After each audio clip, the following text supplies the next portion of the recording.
الحمد لله الذي له ملك السماوات والأرض يحيي ويميت وما لنا من دونه من ولي ولا نصير.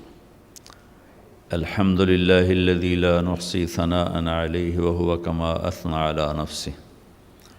وأشهد أن لا إله إلا الله وحده لا شريك له وأشهد أن سيدنا ومولانا محمدا عبده ورسوله. أما بعد، فأعوذ بالله من الشيطان الرجيم. بسم الله الرحمن الرحيم. الحج أشهر معلومات فمن فرض فيهن الحج فلا رفث ولا فسوق ولا جدال في الحج وما تفعلوا من خير يعلمه الله. وقال النبي صلى الله تعالى عليه وسلم: الحج المبرور ليس له الجزاء إلا الجنة او كما قال صلی اللہ تعالی علیہ وسلم. میرے محترم بھائی اور بہنوں، اللہ تعالیٰ نے آپ کو ایک مبارک سفر کے لیے قبول فرمایا ہے. حج آدم علیہ السلام سے شروع ہوا ہے. عبادات میں کوئی اجتہاد اور عقل نہیں، جیسے اللہ نے کہا ہے ویسے کرنا ہے. نماز اپنی عقل سے ہم معلوم نہیں کر سکتے. روزہ ہے، حج ہے. عبادات میں جیسے آسمان والے نے بتایا اور جیسے جناب رسول اللہ صلی اللہ علیہ وسلم نے کر کے دکھلایا، بس ہم نے وہ کرنا ہے. باقی چیزوں میں معاملات ہیں، زندگی کی باقی ضروریات ہیں، اس میں زمانے کے لحاظ سے سوچ بچار بھی ہے، تبدیلی بھی ہے، اجتہاد بھی ہے.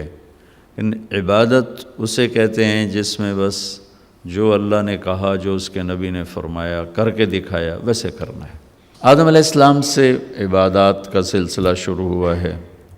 نماز بھی تھی، روزہ بھی تھا، حج بھی ہے، زکوٰۃ بھی ہے. تو اللہ تعالیٰ نے حج کو فرض قرار دیا، لیکن اس کا فرض ہونا جیسے بیان کیا ہے وہ سب سے جدا ہے.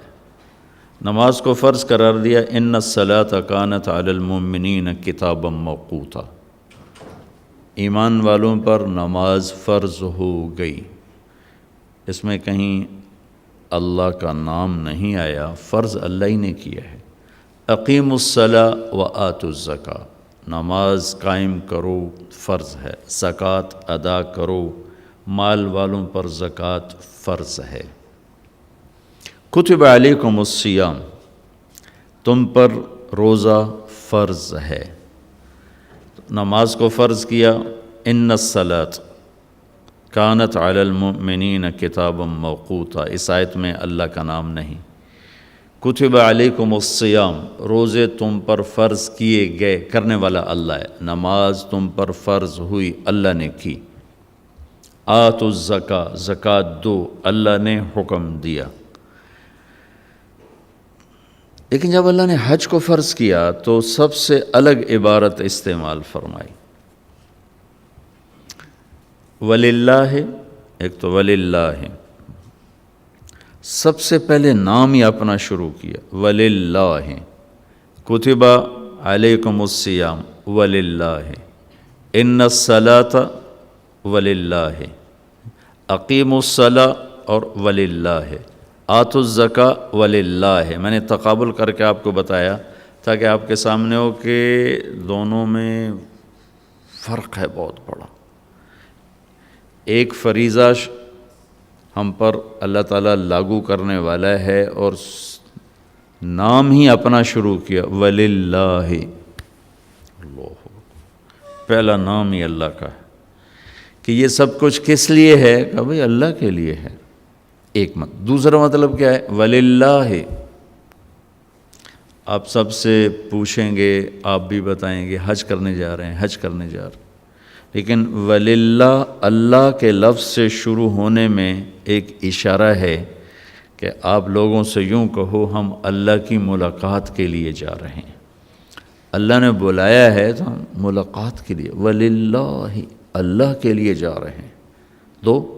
تیسرا حج مشقت کا سفر ہے، چاہے آپ کو یہ کتنی سہولتیں دیں، حج مشقت کا سفر۔ تو وللہ میں تیسرا مطلب یہ کہ میرے بندے بندیوں، جب مشقت آئے نا، محبت کا راستہ یوں ہی طے ہوتا ہے، یہ مشقتوں سے طے ہوتا ہے، تو یوں سمجھنا یہ اللہ کی ملاقات کی مشقت ہے، اور کیا چاہیے۔ ضرورت مند کسی بڑے صاحب سے ملنے کے لیے گھنٹوں دروازے پر بیٹھے رہتے ہیں، کوئی شکوہ نہیں کرتا۔ آج ملاقات نہیں ہوگی، اچھا جی کل آ جاؤں گی، کل دا ٹائم دے دو، کل بھی گئے جی صاحب جی میٹنگ ہے چاہیے، تسی پرسوں آ گیا جو۔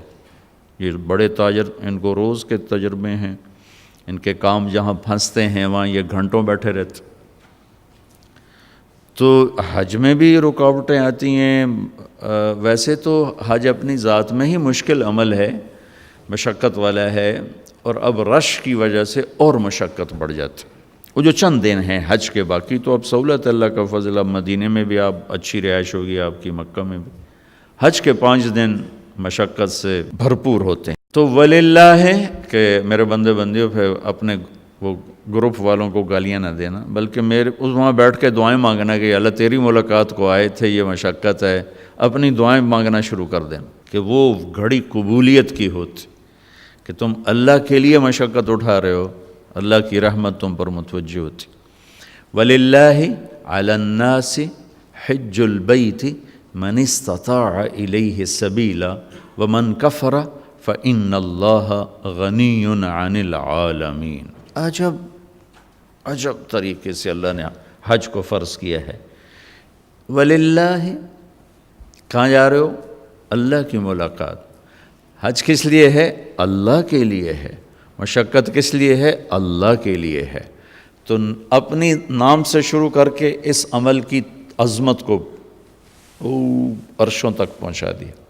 پھر آگے کہا علی الناس، علی المومنین نہیں کہا، علی الناس، حالانکہ علی المومنین ہے، اور علی المومنین میں بھی صرف مالدار ہیں، اور مالداروں میں بھی صرف صحت مند ہیں، نہ بیمار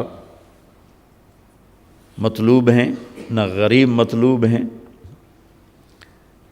اور مالدار ہو کے بھی اگر تکلیف آ گئی ہے تو وہ بھی مطلوب نہیں ہے۔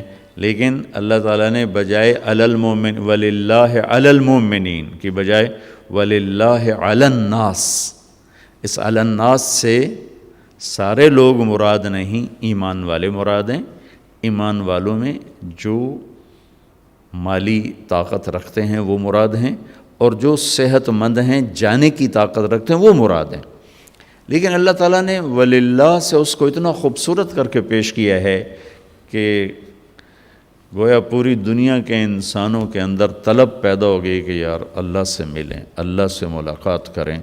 خطاب صرف ایمان والوں کے لیے، لفظ وللناس، وللہ علی الناس، ساری دنیا کے ایمان والو آ جاؤ، بیمار ہو، صحت مند ہو، آ جاؤ۔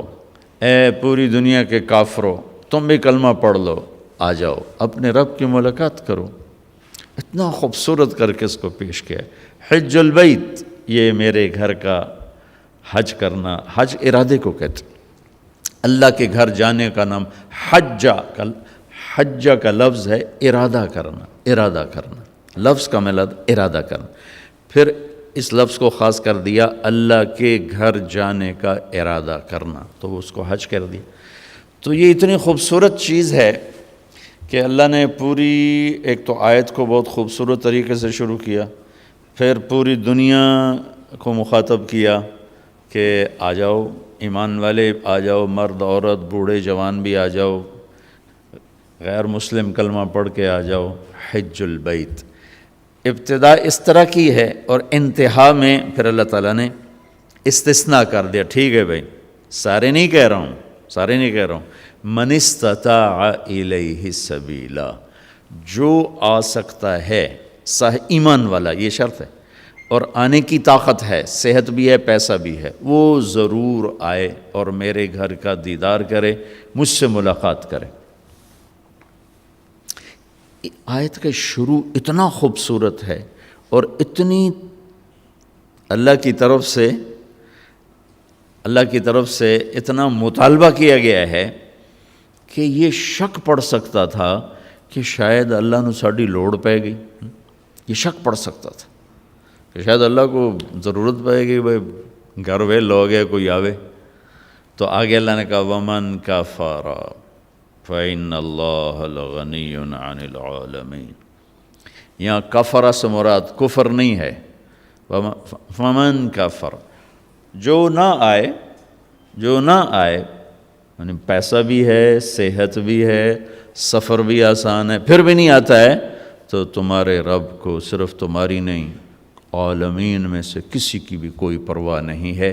اس آیت سے پچھلے مضمون کو صاف کیا کہ میں تمہیں محبت کی وجہ سے بلا رہا ہوں، کوئی ضرورت کی وجہ سے نہیں بلا رہا. میری محبت ہے، آؤ میرے گھر آؤ. اور ابراہیم علیہ السلام جیسی ہستی کو میزبان کر کے کھڑا کیا ہوئے آیت مجھے ہمیشہ حیران کر دیتی ہے کہ اللہ نے کہا اذن فی الناس بالحج. ابراہیم اعلان کر لوگوں کو کہہ کے آئیں. پھر کہا یاتوک رجالا وعلی کل ضامر یاتین من کل فج عمیق. قیامت تک کے لیے اللہ تعالیٰ نے ابراہیم علیہ السلام کو حج کرنے والوں کا میزبان بنا دیا ہے کہ تو میزبان ہوگا. یا تو کا تیرے پاس آئیں گے. تم میری طرف سے میزبان، جیسے صدر کو ملنے جاؤ تو جاتے ملاقات نہیں ہوتی، پہلے اس کے پرنسپل سیکرٹری سے ملاقات ہوتی ہے، پھر وہ آپ کو بٹھاتا ہے، پھر وہ ارینج کرتا ہے، پھر آپ کو لے کے جاتا ہے. تو اللہ تعالیٰ نے جد الانبیاء 4000 نبیوں کے باپ 4000 نبیوں کے باپ ابراہیم علیہ السلام سے کہا تو اعلان کر کہ لوگ میرے گھر آئیں. یا تو میرا پرنسپل سیکرٹری بن کے ان کا استقبال کرے گا. اور طاہر بیت للطائفین والعاکفین والرکع السجود، اور تو اور تیرا بیٹا اسماعیل دونوں مل کر میرے معزز مہمان آ رہے ہیں، میرے گھر کو صاف کرنا. عام لوگ تو روز ہی ملنے جلنے آتے رہتے ہیں تو ہم کوئی خاص خیال نہیں کرتے. جب کوئی خاص مہمان آنے والا ہوتا ہے تو سارے گھر کی صفائی ہو رہی ہوتی ہے، ہر چیز کی جھاڑ پھونک ہو رہی ہوتی ہے کہ بھائی آ رہے ہیں جناب آ رہے ہیں. جب کوئی خاص مہمان آنے والا ہوتا ہے تو ڈیکوریشن کی جاتی ہے. جیسے آپ لوگ آ رہے تھے تو یہ آپ کے لیے ہوٹل والوں نے ڈیکوریشن کی ہے. تو میرا اللہ کہہ رہا ہے کہ ابراہیم اسماعیل میرے بڑے خاص مہمان آ رہے ہیں. جو اللہ کے گھر جا رہا ہے اللہ کا خاص مہمان ہے، میرے بڑے خاص مہمان آ رہے ہیں. تم دونوں باپ بیٹا، اسماعیل محمد مصطفیٰ صلی اللہ علیہ وسلم کے دادا، اور ابراہیم ادھر بھی دادا اور ادھر 4000 نبیوں کے دادا، دو باپ بیٹے عظیم ترین نبیوں رسولوں کو اللہ نے کہا میرے مہمان آ رہے ہیں، گھر صاف کرو، گھر صاف کرو. وَلِلَّهِ عَلَى النَّاسِ حِجُّ الْبَيْتِ مَنِ اسْتَطَاعَ إِلَيْهِ سَبِيلًا. بہت خوبصورت آیت ہے حج کو فرض کرنے کے لیے، اور بہت خوبصورت آیت ہے حج کی تھکاوٹ کا علاج. یہ آیت ذہن میں ہوگی تو اب لوگ یہ ٹور والوں کو گالیاں نہیں دو گے، اللہ سے باتیں کرو گے کہ جب اللہ کی نسبت پر آدمی تھکتا ہے تو محبت بڑھتی ہے، دعا کی طاقت بڑھتی ہے، اور اللہ کی معرفت بڑھتی ہے، اور اللہ کی طرف سے محبت پیدا ہوتی ہے. ویسے بھی حج اپنی اصل میں اللہ کی ملاقات کا نام ہے. یہ تھوڑی سی ترتیب ہے. لا الہ الا اللہ محمد الرسول اللہ، اس کو کلمہ معرفت کہتے ہیں. پہچان کہ میری سکھیرہ صاحب کی ملاقات ہوئی، پہچان ہو گئی. پہچان سے ایک مناسبت پیدا ہوتی. یہ پہچان آگے تعلق میں تبدیل ہو، اس کے لیے دوسرا عمل ہے نماز، کہ نماز صلۃ بین العبد و رب. نماز بندے اور رب کے درمیان جوڑ پیدا کرتی ہے اور اس تعارف کو تعلق میں تبدیل کر دیتی. تعلق سے اگلا درجہ ہے محبت. تو مال کا خرچ کرنا، جہاں مال لگتا ہے وہاں محبت پیدا ہو جاتی. ایک صحابی نے عرض کی یا رسول اللہ موت سے ڈر لگتا ہے. کہا پیسے ہیں؟ کہا جی ہیں. کہا خرچ کر دے کہ جہاں آدمی مال لگاتا ہے وہاں دل بھی لگ جاتا، وہاں دل بھی لگ جاتا. تو زکوٰۃ کیا کرتی ہے؟ وہ اس نماز والے تعلق کو محبت میں بدلتی ہے. محبت سے اگلا درجہ عشق. محبت تقسیم ہو جاتی ہے، عشق تقسیم نہیں ہوتا. محبت بچے سے بھی ہے، بیوی سے بھی ہے، ماں سے بھی ہے، باپ سے بھی ہے، بھائیوں سے بھی ہے، دوستوں سے بھی ہے، لیکن عشق ہوتا ہے جب ایسا کسی ایک سے تعلق کہ پھر سب سے کاٹ کے رکھ دے، اس کو عشق کہتے ہیں۔ یہ جو آکاس بیل نہیں ہوتی، وہ پیلی سی بیل جو درختوں پہ چڑھ جاتی، اس کو عربی میں عشقہ کہتے ہیں۔ عشقہ، عشقہ عشق سے ہے۔ عشقہ کا کیا مطلب ہے کہ درخت اس پہ عاشق ہوتا ہے اور ہر شے اسی کو کھلاتا رہتا ہے، کھلاتے کھلاتے کھلاتے خود ہرا بھرا تھا لیکن سوکھ کے ایندھن بن جاتا ہے، پر اپنی عشق سے باز نہیں آتا، جان کی بازی ہار جاتا ہے، عشق سے باز نہیں آتا، اس لیے اس بیل کو عربی میں عشقہ کہتے ہیں۔ تو مقام عشق ہوتا ہے کہ جب آدمی ایک چیز میں فنا ہو جائے تو روزہ بھوک اور پیاس اس محبت کو عشق میں بدلتا ہے۔ پھر عشق وصال کے بغیر اس کی آگ ٹھنڈی نہیں ہوتی، دیدار اور وصال کے بغیر آتش عشق سرد نہیں ہوتی۔ تو پھر اس کے ساتھ حج کو جوڑا گیا کہ اب عاشق بن کے آؤ اور اپنے رب کے دیدار کو آؤ، لہٰذا عاشق بن کے آنا ہے تو پھر عاشقانہ لباس پہن کر آؤ اور پگڑی اتارو، ٹوپی اتارو، کرتا اتارو، بڑے قیمتی کپڑے اتارو، آپ صرف 2 چادریں پہن کے آؤ اور دیوانہ بن کے آؤ۔ عاشق ہوتے ہی دیوانے ہیں، تو دیوانہ بن کے آؤ، جیسے دیوانے آتے ہیں ایسے تم بھی دیوانے بن کر آؤ، عقل مند بن کر نہ آؤ بلکہ مجنوں بن کر آؤ۔ ساری مسجدوں میں کہا آہستہ بات کرو، اللہ سے زور سے مت بولو، ادعوا ربکم تضرعا وخفیہ، آہستہ آہستہ اللہ سے باتیں کرو، لیکن جب اللہ کے گھر کے قریب پہنچو تو چیخو لبیک اللہم لبیک، چیخ پکار کے۔ العج والفج، میرے نبی نے فرمایا بہترین حج کیا ہے؟ زور سے لبیک کہنا اور خون بہانا، قربانی کرنا۔ تو سارا دیوانوں والا نقشہ قائم کروایا، سارا دیوانوں کا۔ خوشبو نہیں لگا سکتے، بیوی سے کوئی محبت کا بول نہیں بول سکتے، کنگھی نہیں کر سکتے، نہاتے ہوئے صابن نہیں لگا سکتے، ناخن نہیں کاٹ سکتے، سر کے بال نہیں کاٹ سکتے، سر میں جوئیں پڑ جائیں جوئیں نہیں مار سکتے۔ ہمیں تو اب مسئلہ نہیں ہے نا کہ ہم تو 4 گھنٹے میں پہنچ جاتے ہیں، وہ جو احرام باندھ کے چلتے تھے 2 ہفتے میں پہنچتے تھے، تو ان کے سر میں ان کے لمبے لمبے بال رکھے جاتے تھے، اس زمانے میں جوئیں پڑ جاتی ہیں، کہ جوؤں کو نہیں مار سکتے، کھٹمل چڑھ جائے نہیں مار سکتے، کس لیے کہ بس دیوانے بن کر آؤ اور چیختے چلاتے ہوئے آؤ لبیک اللہم لبیک۔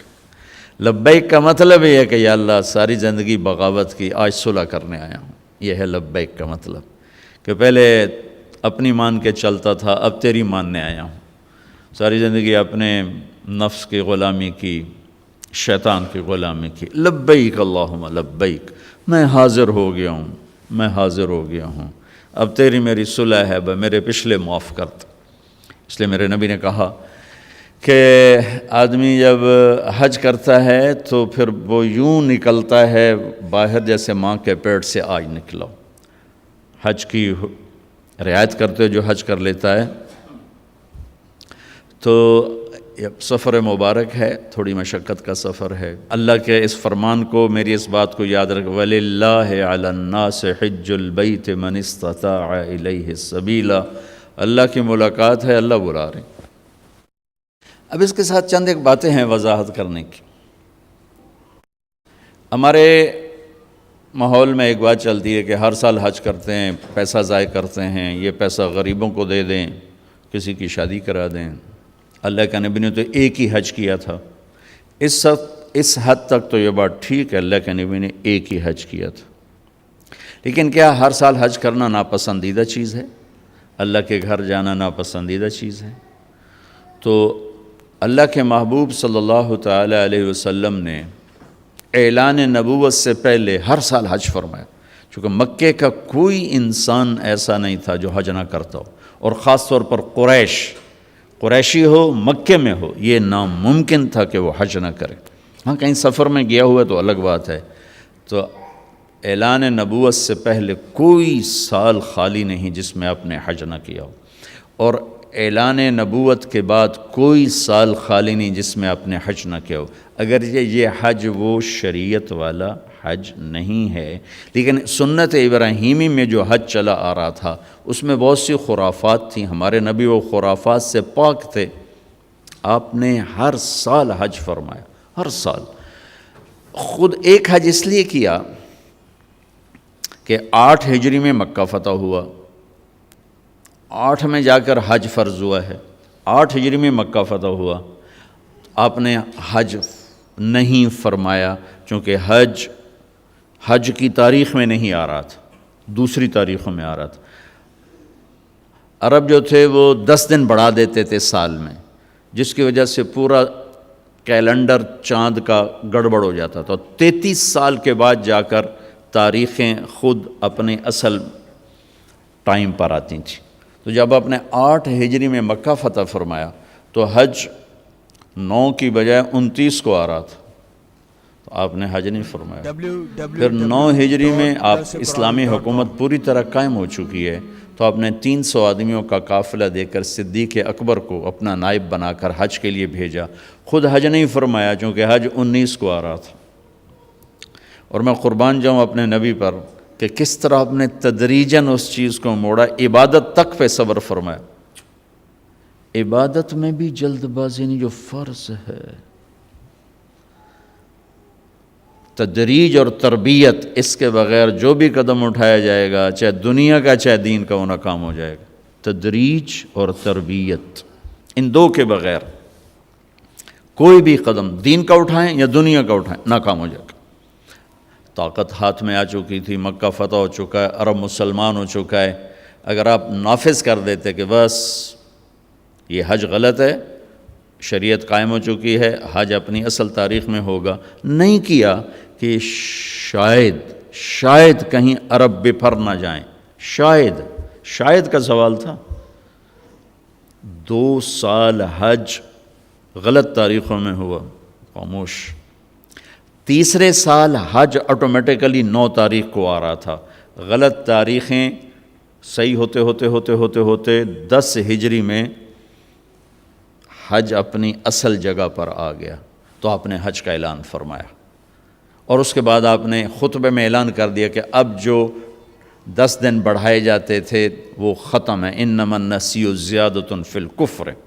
تو آپ کو موقع ہی ایک ملا حج کرنے کا. ابوبکر صدیق رضی اللہ تعالیٰ عنہ پہلا سال جنگوں میں گزرا، اگلا سال حج کے لیے قافلہ لے کر گئے.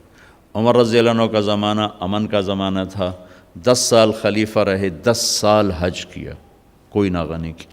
عثمان رضی اللہ تعالیٰ عنہ کہ پہلے 11 برس امن تھا، 11 سال آپ خود حج کا قافلہ لے کر گئے. 12ویں سال آپ شہید ہوئے، اس میں آپ کو روک دیا گیا، نہیں کیا. علی رضی اللہ تعالیٰ عنہ خلیفہ بننے سے پہلے بہت کثرت سے حج فرمائے، کتنے کیے کسی کتاب میں گزرا نہیں. خلافت آئی تو جنگوں کا زمانہ آ گیا اور آپ کی زندگی انتہائی دکھ درد بھری داستان ہے. اپنوں سے بھی بے وفائیاں دیکھیں، غیروں سے بھی، تو وہ حج کرنے کا موقع نہیں ملا. حسن رضی اللہ تعالیٰ عنہ نے مدینہ سے مکہ 20 حج پیدل کیے، 20 حج پیدل کی. کہ اگر مجھے شرم آتی ہے، میں اللہ کی بارگاہ میں حاضر ہوں اور میں کبھی ایک دفعہ بھی اس کے گھر پیدل نہ گیا ہوں کہ مجھے اس بات سے شرم آتی ہے، تو 20 حج پیدل کیے. تو کوئی اگر کسی کو اللہ توفیق دیتا ہے اور وہ جاتا ہے تو اس پہ یہ اعتراض نہیں کرنا چاہیے کہ یہ تو پیسہ ضائع ہو رہا ہے، یہ تو ایم ہی جا رہے ہیں. صدر پاکستان آپ کو ہر مہینے بلائے، جاؤ گے کہ نہیں جاؤ؟ نال فوٹو چھکا کے ہوگا، دیکھو میرا ہاتھ لگا ہوا ہے صدر صاحب دے نال، اس اپنے ڈرائنگ روم میں سجاؤ گے.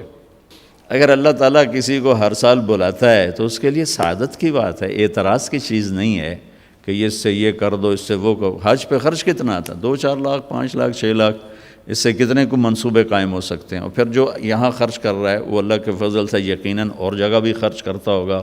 یہ نہیں کہ کسی اور جگہ خرچ نہیں کرتا، وہ اس نے کوئی اشتہار تو نہیں دینا کہ دیکھو بھائی میں یہ خرچ کر رہا ہوں. تو یہ ہمارے ملک میں تھوڑا سا اس بارے میں بعض حلقوں میں ایک نادانی پائی جاتی ہے کہ حج جیسے عظیم عمل کو اللہ کے نبی نے کوئی نہیں کیا، یہ جانا ایسے پیسہ ضائع کرنا ہے. ایسا نہیں کہنا چاہیے. اللہ جتنی دفعہ لے عمرے پہ، تابعو بین الحج والعمرہ، ایک حدیث بھی یاد آ گئی، آپ نے فرمایا حج اور عمرہ آگے پیچھے کرو، حج اور عمرہ آگے پیچھے کرو، کیا ہوگا جی؟ ینفیان الفقر والنفاق، یہ دو چیزیں تم سے دور کر دیں گے، ایک تمہاری منافقت ختم کر دیں گے، ایک تمہارے فقر کو ختم کر دیں گے، تمہارے نفاق کو ختم کر دیں گے۔ لیکن نبی نے فرمایا کہ جس کو اللہ نے رزق دیا، کشادگی دی، اور 5 سال تک وہ اللہ کے گھر نہ گیا، تو اس نے اللہ تعالیٰ سے بے وفائی کی۔ اسباب بھی ہیں، طاقت بھی ہے، جا بھی سکتا ہے، پھر نہیں جا رہا ہے، تو اس نے اللہ تعالیٰ کے ساتھ بے وفائی کی ہے۔ تو یہ اللہ کی توفیق ہے، جس کو اللہ بلائے تو اسے ضرور جانا چاہیے، اور پھر اپنے غریبوں پر بھی خرچ کرے، ناداروں پر بھی خرچ کرے، سب پر خرچ کرے، لیکن اس کو اس کے ساتھ جوڑ بٹھانا یہ بہت نادانی کی بات ہے۔ اللہ کے گھر کی حاضری نبیوں کی تمنا، ہر نبی نے اللہ کے گھر کا دیدار کیا۔ آدم علیہ السلام نے سینکڑوں حج کیے بیت اللہ، ہندوستان سے چلتے تھے اور بیت اللہ تک پیدل جاتے تھے اور جا کر اپنے حج فرمائے، یہاں تک کہ وہیں ان کا انتقال ہوا، وہیں کہیں ان کی قبر ہے، حرم کی حدود کے اندر ہی کہیں قبر ہے، اماں کی بھی وہیں اور آدم علیہ السلام کی بھی وہیں قبر ہے بعض اقوال کے مطابق۔ تو جس کو اللہ لے جائے وہ اسے اپنی سعادت سمجھے، اسے اپنی خوش بختی سمجھے۔ پھر حج کو اس کے ساتھ نہیں جوڑنا چاہیے کہ جو حج کر کے ہم دن تے چھریاں ہور وڈیاں کر لیں دن، تو باقیوں کے ہاتھ میں کون سے چھوٹی چھری، سارے بازار میں بڑے کاپے لے کے لوگ بیٹھے ہیں۔ جس نے حج کیا اس میں کوئی شک نہیں کہ حج کرنے والا، حج نہ کرنے والا جب دکان پہ ہوتے ہیں تو دونوں کے پاس دوری دھار کا خنجر ہوتا ہے، اللہ سے ڈرتا ہے اور اپنی تجارت کو اپنی آخرت کا سبب بناتا ہے، ورنہ مجھے یہ دکھ درد اور گلہ ہے۔ اس میں حج کا کوئی مسئلہ نہیں، اس میں انسان بگڑا ہوا ہے۔ یا تو حج نہ کرنے والے سارے بہت بڑے دیانتدار ہوتے، ترازو ٹھیک ہوتے، تو پھر کو حج کو گلہ دیتا، لیکن یہاں تو حج کرنے والا، غیر حج کرنے والا، میرا سارا بازار ہی جھوٹ پہ چلا گیا ہے، بددیانتی پہ ہے، انتہا درجے کے ظلم و ستم پر ہے۔ تو اس میں نماز کو دوش دینا یا حج کو دوش دینا، دیکھو جی نماز پڑھ کے یہ کر رہے ہیں، داڑھی رکھ کے یہ کر رہے ہیں، حج کر کے یہ کر رہے ہیں، تو اگر کوئی آدمی حج نہیں کیا ہوا تو اس کے لیے بھی تو بددیانتی اجازت تو نہیں۔ کوئی شیو کراتا ہے تو اس کے لیے جھوٹ بولنا جائز تو نہیں ہوگا۔ ایک میرے دوست نے شیو کرا دی، میں نے کہا شیو کیوں کرائی؟ کہا جی سارا دن جھوٹ بولنا پڑتا تھا۔ تو میں نے کہا اب تو 2 گناہ ہو گئے، پہلے 1 کرتے تھے اب 2 ہو گئے۔ وہ لگے بندے 1 سے تو معافی ملی ہوئی تھی، اب 2 اکٹھے کر لی۔ اور جھوٹ بولنے کا تعلق داڑھی سے تھوڑا ہی ہے، بھائی داڑھی ہے تو سچ بولو، داڑھی نہیں تو جھوٹ بولو۔ اس کا تعلق تو کلمے سے ہے، کلمہ پڑھنے کے بعد جھوٹ بولتے ہوئے شرم آنی چاہیے۔ ایک آدمی کہتا ہے جی داڑھی رکھ کے گناہ کریں تو بڑے شرم کی بات ہے۔ میں کہتا ہوں کلمہ پڑھ کے گناہ کرو تو شرم کی بات ہے۔ گناہ اور ثواب، جزا اور سزا، حلال اور حرام کا تعلق پگڑی سے نہیں، نماز سے نہیں، روزے سے نہیں، حج سے نہیں، داڑھی سے نہیں، کلمے سے ہے۔ کلمہ ایک ایگریمنٹ ہے کہ یا اللہ تیری مان کے چلوں گا، تیرے نبی کے طریقوں پر چلوں گا، پھر میں انسان ہوں، کوئی خطا وطا ہو جائے تو معافی مانگوں گا، استغفار کروں گا۔ تو کسی کی برائی کی وجہ سے اس کی نیکی کو نہیں اچھالنا چاہیے۔ لو جی انہاں حجاں دا کی فائدہ، انہاں نمازاں دا کی فائدہ۔ میرا اللہ کہتا فَمَن يَعْمَلْ مِثْقَالَ ذَرَّةٍ خَيْرًا يَرَهُ وَمَن يَعْمَلْ مِثْقَالَ ذَرَّةٍ شَرًّا يَرَهُ۔ میرے بندو ایک رائی کے برابر اچھائی کرو گے میں اس کی جزا دے دوں گا، برائی کرو گے میں اس کی سزا دے دوں گا، اور سزا میں کہتا ہے پھر جس کو چاہے معاف کر دوں، لیکن تمہاری نیکی ان اللہ لا یضیع اجر المحسنین، تمہاری نیکی میں ضائع نہیں کروں گا۔ ہاں بعض گناہ ایسے ہیں جو نیکیاں اڑا کے لے جاتے ہیں، کوئی شک نہیں۔ ظلم ایک ایسا گناہ ہے جو نیکیاں اڑا کے لے جاتا ہے، اور بہت سے ایسے گناہ ہیں جو نیکیاں اڑا کے لے جاتے ہیں۔ حرام کا لقمہ ایک ایسا گناہ ہے جو نیکیاں اڑا کے لے جاتا ہے، لیکن اتنا پھر بھی ضرور ہوتا ہے کہ عمل نہ کرنے کی جو پکڑ تھی وہ نہیں ہو۔ ایک آدمی نے ساری زندگی سود کھایا لیکن نماز نہیں چھوڑی، تو اس کو نماز نہ پڑھنے کا عذاب کبھی نہیں ہوگا۔ نماز پر جو کچھ ملنے والا ہے وہ تو نہیں ملے گا، لیکن نماز نہ پڑھنے کی پکڑ نہیں ہوگی، نہیں ہوگی۔ حج کیا حرام پیسے سے کیا، اللہ کے نبی نے کہا ہے اس کا اللہ آسمان سے کہتا لا لبیک ولا سعدیک، لیکن حج نہ کرنے کا عذاب نہیں ہوگا، حج نہ کرنے کا عذاب نہیں ہوگا۔ حرام پیسے سے روزہ رکھا اور افطار کیا، روزے کی حاضری لگ گئی، اجر نہیں ملے گا، حاضری لگ گئی، نماز کی حاضری لگ گئی، حج کی حاضری لگ گئی، یہ اللہ کی شان کریمی ہے۔ اور پھر پتہ نہیں یہ کب توبہ کر رہے ہو، سارا معاف ہو جائے اور میں اعتراض کر کر اللہ کی نظروں سے گر جاؤں۔ میری بات غور سے سننا، جیسے آدمی زنا کر کے، شراب پی کے، سود کھا کے اللہ کی نظروں سے گرتا ہے، ایسے ہی لوگوں پر اعتراض کر کے اور انہیں حقیر سمجھ کے آدمی اللہ کی نظروں سے گرتا ہے۔ کسی پر اعتراض، کسی کی حقارت، کسی کی برائی کہ یہ کوئی آدمی ہے، یہ کوئی مرد ہے، یہ کوئی انسان ہے، یہ کوئی عورت ہے، یہ جملے نہ بولا کرو بھائیو۔ تجھے کیوں فکر ہے اے گل دلے صد چاک بلبل کی، تو اپنے پیرہن کے چاک تو پہلے رفو کر لے۔ ہمارے استاد صاحب فرمایا کرتے تھے، جن سے میں نے تفسیر پڑھی، دھن رے دھنیے اپنی دھن، پرائی دھنی کا پاپ نہ پن، تیری روئی میں چار بنولے سب سے پہلے ان کو چن۔ دھن رے دھنیے اپنی دھن، او پرانی اردو ہے، بہرحال مطلوب اس کا یہ ہے کہ تیرے اپنے اندر چار بڑے بڑے عیب ہیں، تو انہیں ڈھونڈتا رہے، صاف کرتا رہے، تو اوروں کے عیب نہ دیکھا کر، تو اوروں کی کمیاں نہ دیکھا کر۔ تو اگر اپنے عیب دیکھے گا تو تمہیں وقت ہی نہیں، فرصت ہی نہیں ہے کسی اور کے عیب دیکھنے کی۔ تیرے اندر چار بڑی برائیاں ہیں، حسد ہے، کبر ہے، بغض ہے، ریا ہے، عجب ہے، یہ تیرے اندر چار بڑی چیزیں ہیں، ان کو صاف کرتا رہے تو تجھے اوروں کے عیب دیکھنے کی فرصت ہی کوئی نہیں۔ تو بھائیو، کسی کے گناہ کی وجہ سے اس کی نیکی کو دوش نہیں دینا چاہیے۔ پتہ نہیں اس کی نیکی اللہ تعالیٰ قبول فرما کے اس کا گناہ معاف کر دے، یا کسی وقت وہ توبہ کرے اس کا گناہ معاف ہو جائے اور وہ جنت میں چلا جائے، میں پکڑا جاؤں، میں تو ٹھیکیدار تھا اوروں کی برائیاں پکڑنے کا۔ تو اوروں پر تنقید کرنا، اوروں کو حقیر سمجھنا، اسی طرح توبہ کی ضرورت ہے، جیسے سود سے توبہ کی ضرورت ہے، جوئے سے توبہ کی ضرورت ہے، جھوٹ سے توبہ کی ضرورت ہے، ایسے اس سے بھی توبہ کی ضرورت ہے۔ ہمارے نبی پاک کا میں تھوڑا سا آپ کو مختصر خاکہ حج کا بتا دیتا ہوں۔ جناب رسول اللہ صلی اللہ تعالیٰ علیہ وسلم نے حج کا جب اعلان فرمایا، یہ 10 ہجری، تو اطراف سے قبائل جمع ہوئے، کوئی 12,000 کا مجمع اکٹھا ہو گیا مدینہ میں۔ 25 تاریخ کو بروز ہفتہ آپ نے نماز ظہر سے پہلے غسل فرما کے 2 چادریں احرام کی نیت کے بغیر 2 چادریں باندھ، کرتا بھی اتار دیا، تہمد بھی اتار دیا۔ سحارہ ایک بستی ہے جو آج کل مسقط میں آتی، وہاں سے ایک کپڑا آتا تھا، اس کی آپ نے 2 چادریں لیں۔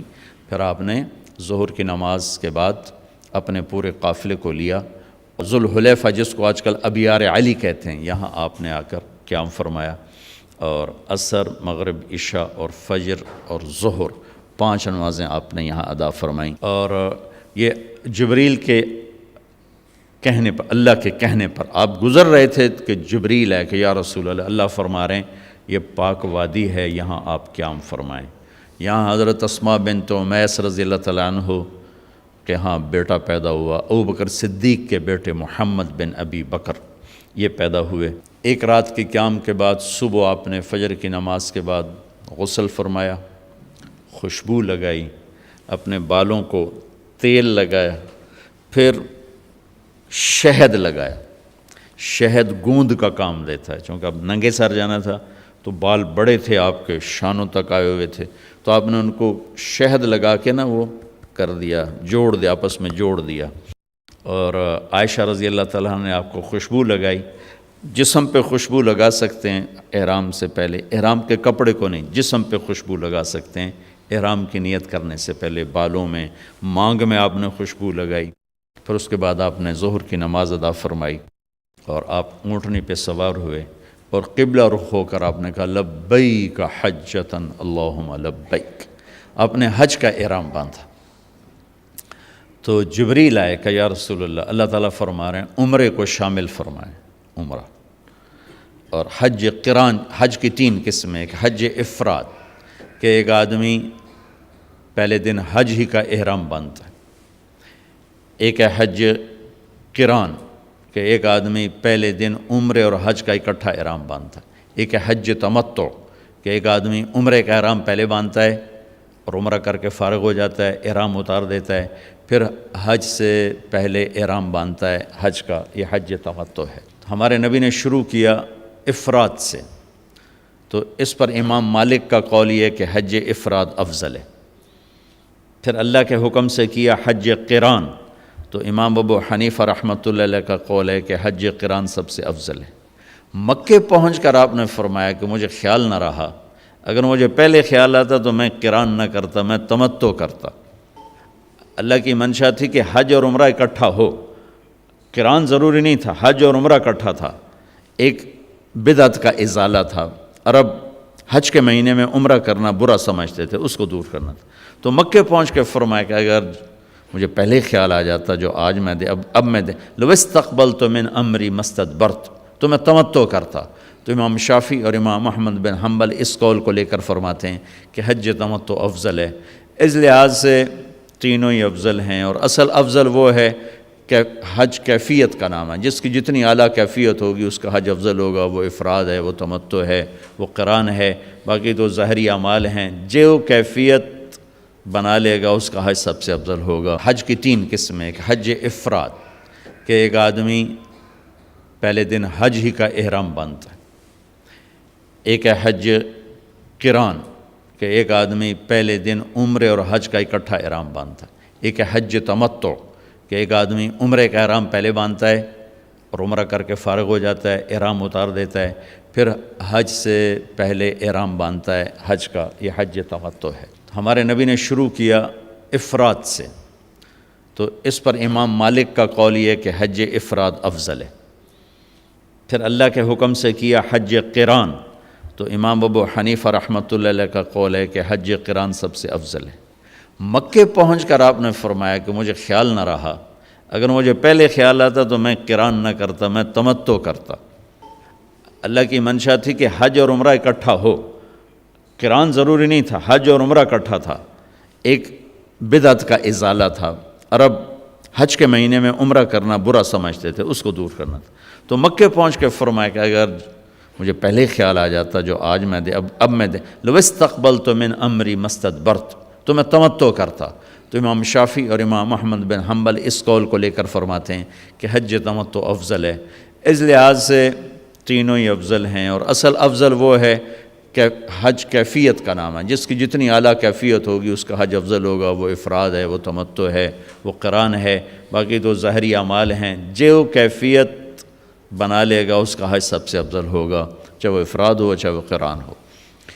وہاں سے آپ چلے، آپ کے ساتھ کوئی 12,000 کا مجمع تھا، اور آپ ملل میں آپ نے قیام فرمایا۔ ملل سے نکلے اور روحا میں پہنچے۔ روحا میں کنواں ہے، وہاں میں گیا ہوں، وہاں کا پانی بھی پیا ہے۔ وہاں 70 نبیوں نے قیام کیا ہے حج کے دوران، حج پر جاتے اور آتے ہوئے۔ وہاں آپ نے بھی قیام فرمایا، رات بھی ٹھہرے، اور اب انہوں نے وہ ایک موٹر لگا دی جس سے پانی باہر نکل آتا ہے سعودی گورنمنٹ نے۔ روحا سے چل کر آپ عثایا پہنچے، عثایا سے عرج پہنچے، عرج سے ابوا پہنچے۔ ابوا پہنچے تو سامنے بستی تھی جہاں آپ کے سارے انتظام کیے گئے تھے رہائش کے، اور یہ قافلہ 12,000 کا اب 60-70,000 کا ہو چکا تھا۔ تو ابوا میں آپ کی والدہ کی قبر ہے، حضرت آمنہ رضی اللہ تعالیٰ عنہ کی قبر مبارک ہے۔ تو آپ سڑک سے یوں ہٹ گئے، اندر پہاڑوں میں چلے گئے۔ تو اکثر مجمع تو نیا تھا، انہیں نہیں سمجھ میں آیا کہ اللہ کے نبی اندر کہاں جا رہے ہیں۔ چند ایک کو پتہ تھا کہ آپ کہاں جا رہے ہیں، تو آپ چلتے چلتے چلتے چلتے چلتے ایک جگہ اپنے اونٹنی کو بٹھایا۔ کوئی وہ 70-80 فٹ اونچا پہاڑ ہے۔ سن 2000 میں اللہ نے مجھے بھی موقع دیا، میں نے قبر کی زیارت کی۔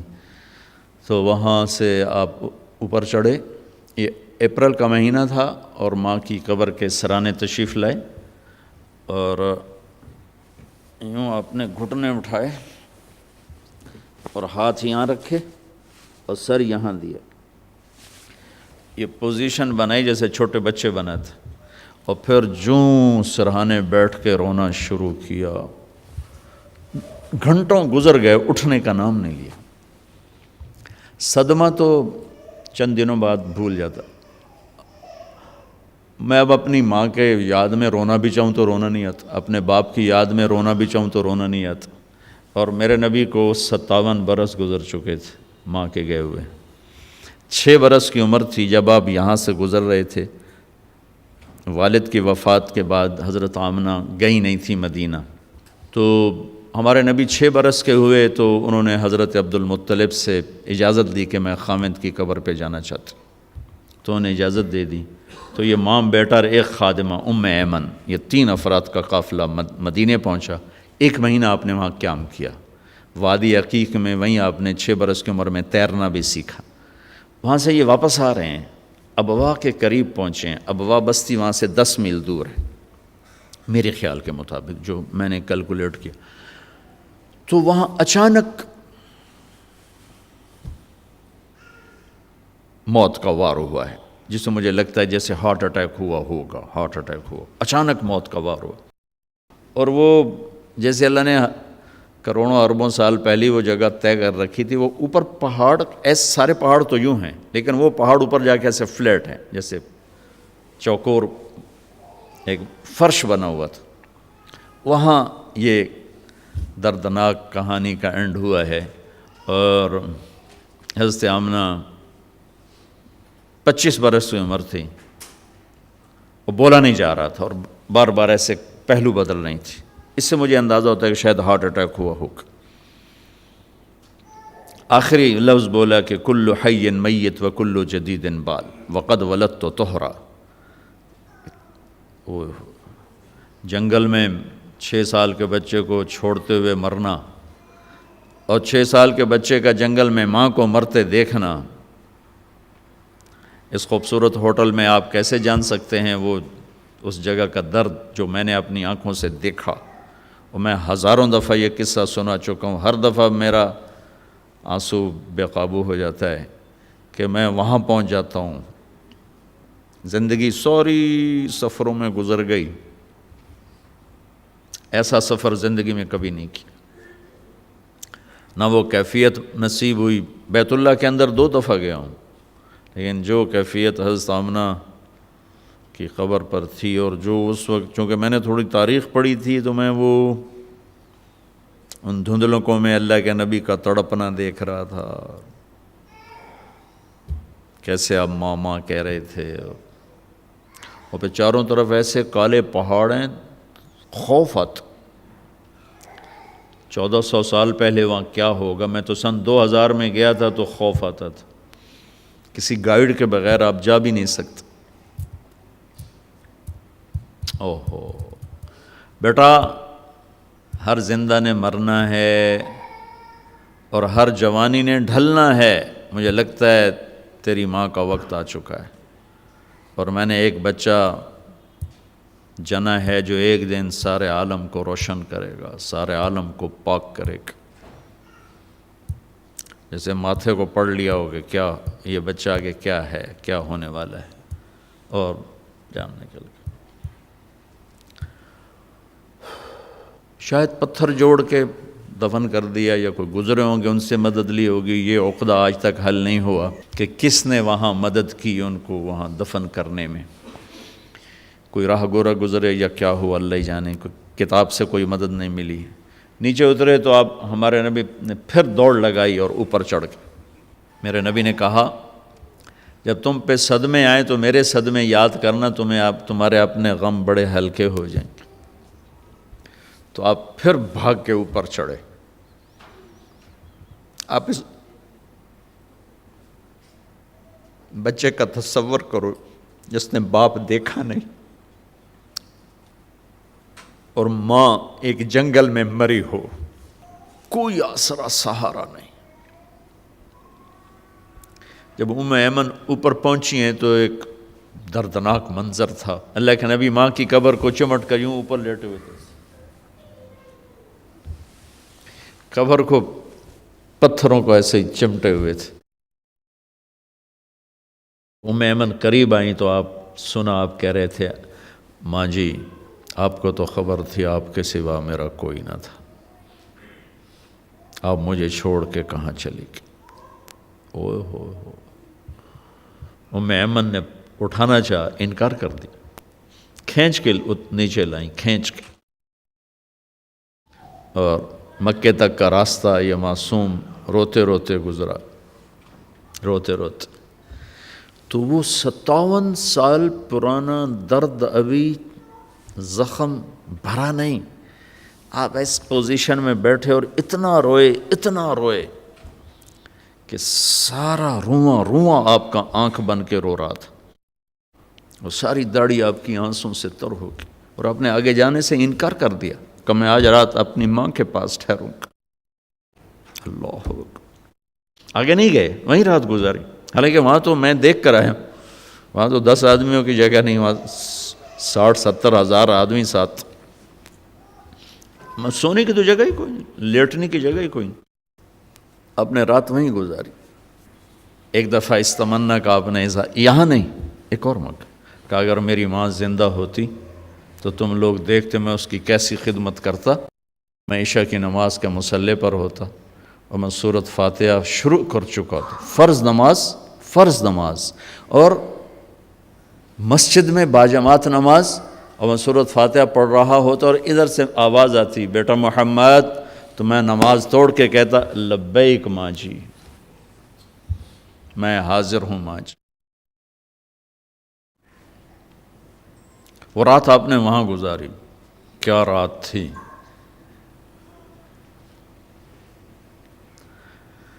ابواس سے چلے تو آپ عصفان پہنچے، عصفان تھے تو آپ نے کہا ابوبکر یہ کون سی جگہ ہے؟ کہا جو عصفان۔ کہا میں دیکھ رہا ہوں ہود اور صالح علیہ السلام گزر رہے ہیں اس وادی سے، لبیک کہتے ہوئے حج کو جا رہے ہیں۔ عصفان سے آپ مر الزہران پہنچے، پھر وہاں سے آپ صرف پہنچے۔ صرف میں حضرت عائشہ رضی اللہ عنہ خیمے میں رو رہی تھیں، آپ نے فرمایا کیا ہوا؟ لعلک نفستی، لگتا ہے تجھے عورتوں والا عذر پیش آ گیا کیا؟ جی ہاں۔ کہ کوئی نہیں، رو نہیں، اب تو عمرہ نہیں کرو گی، بس حج کرو گی۔ پھر وہاں سے آپ تنعیم پہنچے، تنعیم میں آپ نے احرام کی چادروں کو تبدیل فرمایا، جو 2 چادریں مدینہ میں زیب تن فرمائی تھی، تنعیم اتار کر 2 نئی چادر اسی کپڑے کی۔ پھر مکہ کے ٹاپ سے آپ انٹر ہوئے اور بیر زی طوا کے کنویں پر آ کر آپ نے قیام فرمایا۔ یہ ہے اتوار کی رات، 25 کو چلے اور 4 کی رات کو، یہ مہینہ 29 کا تھا، تو 4 کی رات کو آپ مکے پہنچ گئے۔ اتوار کو صبح آپ نے غسل کیا، خالی پانی بہایا اور عمرہ کے لیے تشریف لے گئے، تو صفا مروہ کی طرف سے آپ پہنچے۔ باب و بنی شیبہ کے سامنے آپ نے اونٹنی کو بٹھایا، تو بنو ہاشم خاندان کے بچے آ گئے، ان سب کو ملے، کئیوں کو اونٹنی پہ بٹھا لیا، کئیوں کو پیار کیا، گلے لگایا، پھر ان سب سے ہو کر باب و بنی شیبہ، یہ باب و بنی عبد مناف تھا، آپ کے خاندان کا دروازہ تھا، اس سے آپ انٹر ہوئے، اور جب آپ فارغ ہوئے تو باب و بنی مخزوم سے آپ باہر نکلے۔ آپ نے جاتے ہی حجر اسود کا بوسہ لیا، پھر سجدہ کیا، پھر بوسہ لیا، پھر سجدہ کیا، پھر بوسہ لیا، پھر سجدہ کیا، پھر آپ رونے لگے، بہت روئے۔ اس کے بعد آپ طواف شروع فرمائے۔ تیسرے یا چوتھے چکر میں آپ نے پانی بھی پیا، اور حضرت عمر سے فرمایا کہ عمر حجر اسود کے بوسے پہ لڑائی نہ کرنا، جگہ ملے تو لے لینا، جھگڑا نہ کرنا، جیسے ہمارے نادانی میں لوگ وہاں عورتیں بھی ایسی حماقت کرتی ہیں کہ ایک سنت عمل کے لیے فرض چھوڑ دیتی کہ مرد عورت کا یوں آپس میں اختلاط، یہ اس سے بچنا فرض ہے، اور وہ ایک سنت کے لیے گھس رہی اور لڑائی جھگڑے فساد، قریب بھی نہیں جانا چاہیے۔ اللہ کے نبی نے استلام کیا، جب رش ہو گیا تو آپ کے پاس ایک لکڑی تھی، وہ دور سے یوں لکڑی کو لگا کر اور اس کا بوسہ لے لے۔ پہلا آپ نے بوسہ لیا، اس کے بعد رش ہو گیا، تو پھر آپ نے ہر دفعہ بوسہ ایک دفعہ بوسہ لیا، اس کے بعد آپ کے پاس ایک لکڑی تھی، اس لکڑی کو آپ یوں چھوتے تھے حجر اسود کو، اور اس کا بوسہ لے لیتے تھے۔ بوسہ صرف ایک دفعہ، پھر جب آپ نے 2 نفل پڑھ لیے اور تشریف لے گئے صفا مروہ کے لیے، تو پھر بیت الحجر اسود کا بوسہ لیا، اور آپ نے جا کر صفا مروہ پہ 7 چکر پورے کیے۔ بعض روایت میں ہے کہ 3 چکر پیدل کیے، پھر مجمع زیادہ ہو گیا تو 4 اونٹنی پر بیٹھ کر کیا تاکہ لوگ دیکھ لیں۔ اس کے بعد آپ نے اعلان فرمایا کہ بھئی جن کے پاس قربانی کا جانور نہیں ہے وہ احرام کھول دو۔ تو صحابہ نے کہا یا رسول اللہ آپ کھولیں، تو آپ نے فرمایا کہ میرے پاس قربانی کا جانور ہے، ابو بکر کے پاس، عمر، زبید، طلحہ یہ نہیں کھولیں گے جو کہ ان کے پاس بھی قربانی کا جانور ہے، باقی جن کے پاس نہیں کھول دو۔ تو سب نے کھول دی، اور حج افراد بھی تمتع بن گیا، حج قران بھی تمتع بن گیا۔ اب نہیں ہو سکتا، اب جو نیت کریں گے وہی کرنی پڑے گی، لیکن اللہ کے نبی کا خاص حکم تھا تو سب کا حج تمتع بن گیا۔ اتوار، پیر، منگل، بدھ 4 دن آپ وہاں ٹھہرے۔ ان 4 دنوں میں آپ بیت اللہ تشریف نہیں لائے، طواف بھی نہیں کیا۔ کسے نہیں کیا؟ کہ میرے آنے سے لوگوں کو تکلیف ہوگی، رش بڑھے گا، تو لوگوں کو تکلیف سے بچانے کے لیے نفل عبادت چھوڑنا میرے نبی کا طریقہ۔ ہم نفل پڑھنے کے لیے لوگوں کی جئی تئی پھیر کے رکھ دیتے۔ ایک کسی بزرگ سے کسی نے پوچھا کبھی آپ کی تہجد قضا ہوئی؟ کہنے لگے زندگی میں ایک دفعہ ہوئی۔ وہ کیسے ہو گئی؟ کہ میں ایک جگہ مہمان تھا تو تہجد میں اٹھا تو دروازے کے پاس ایک آدمی سویا ہوا تھا، تو دروازے تک جانے کے لیے اسے اس کے اوپر سے گزرے بغیر راستہ کوئی نہیں تھا، تو مجھے خطرہ ہوا میں اس کے اوپر سے گزرا تو اس کی آنکھ کھل جائے گی، تو میں واپس آ کے لیٹ گیا۔ بس زندگی میں ایک دفعہ میری تہجد قضا ہوئی ہے۔ تو ہم لوگ نوافل کے لیے لوگوں کو اذیت میں ڈال دیتے، اور میرے نبی نے طواف جیسا عمل، طواف کے ہر قدم پہ 70,000 نیکی لکھی جاتی، طواف جیسا عمل نہیں کیا کہ میں جاؤں گا رش بڑھے گا لوگوں کو تکلیف ہوگی۔ صرف بدھ کو گئے، ظہر کی نماز پڑھی اور حج کا طریقہ بتایا۔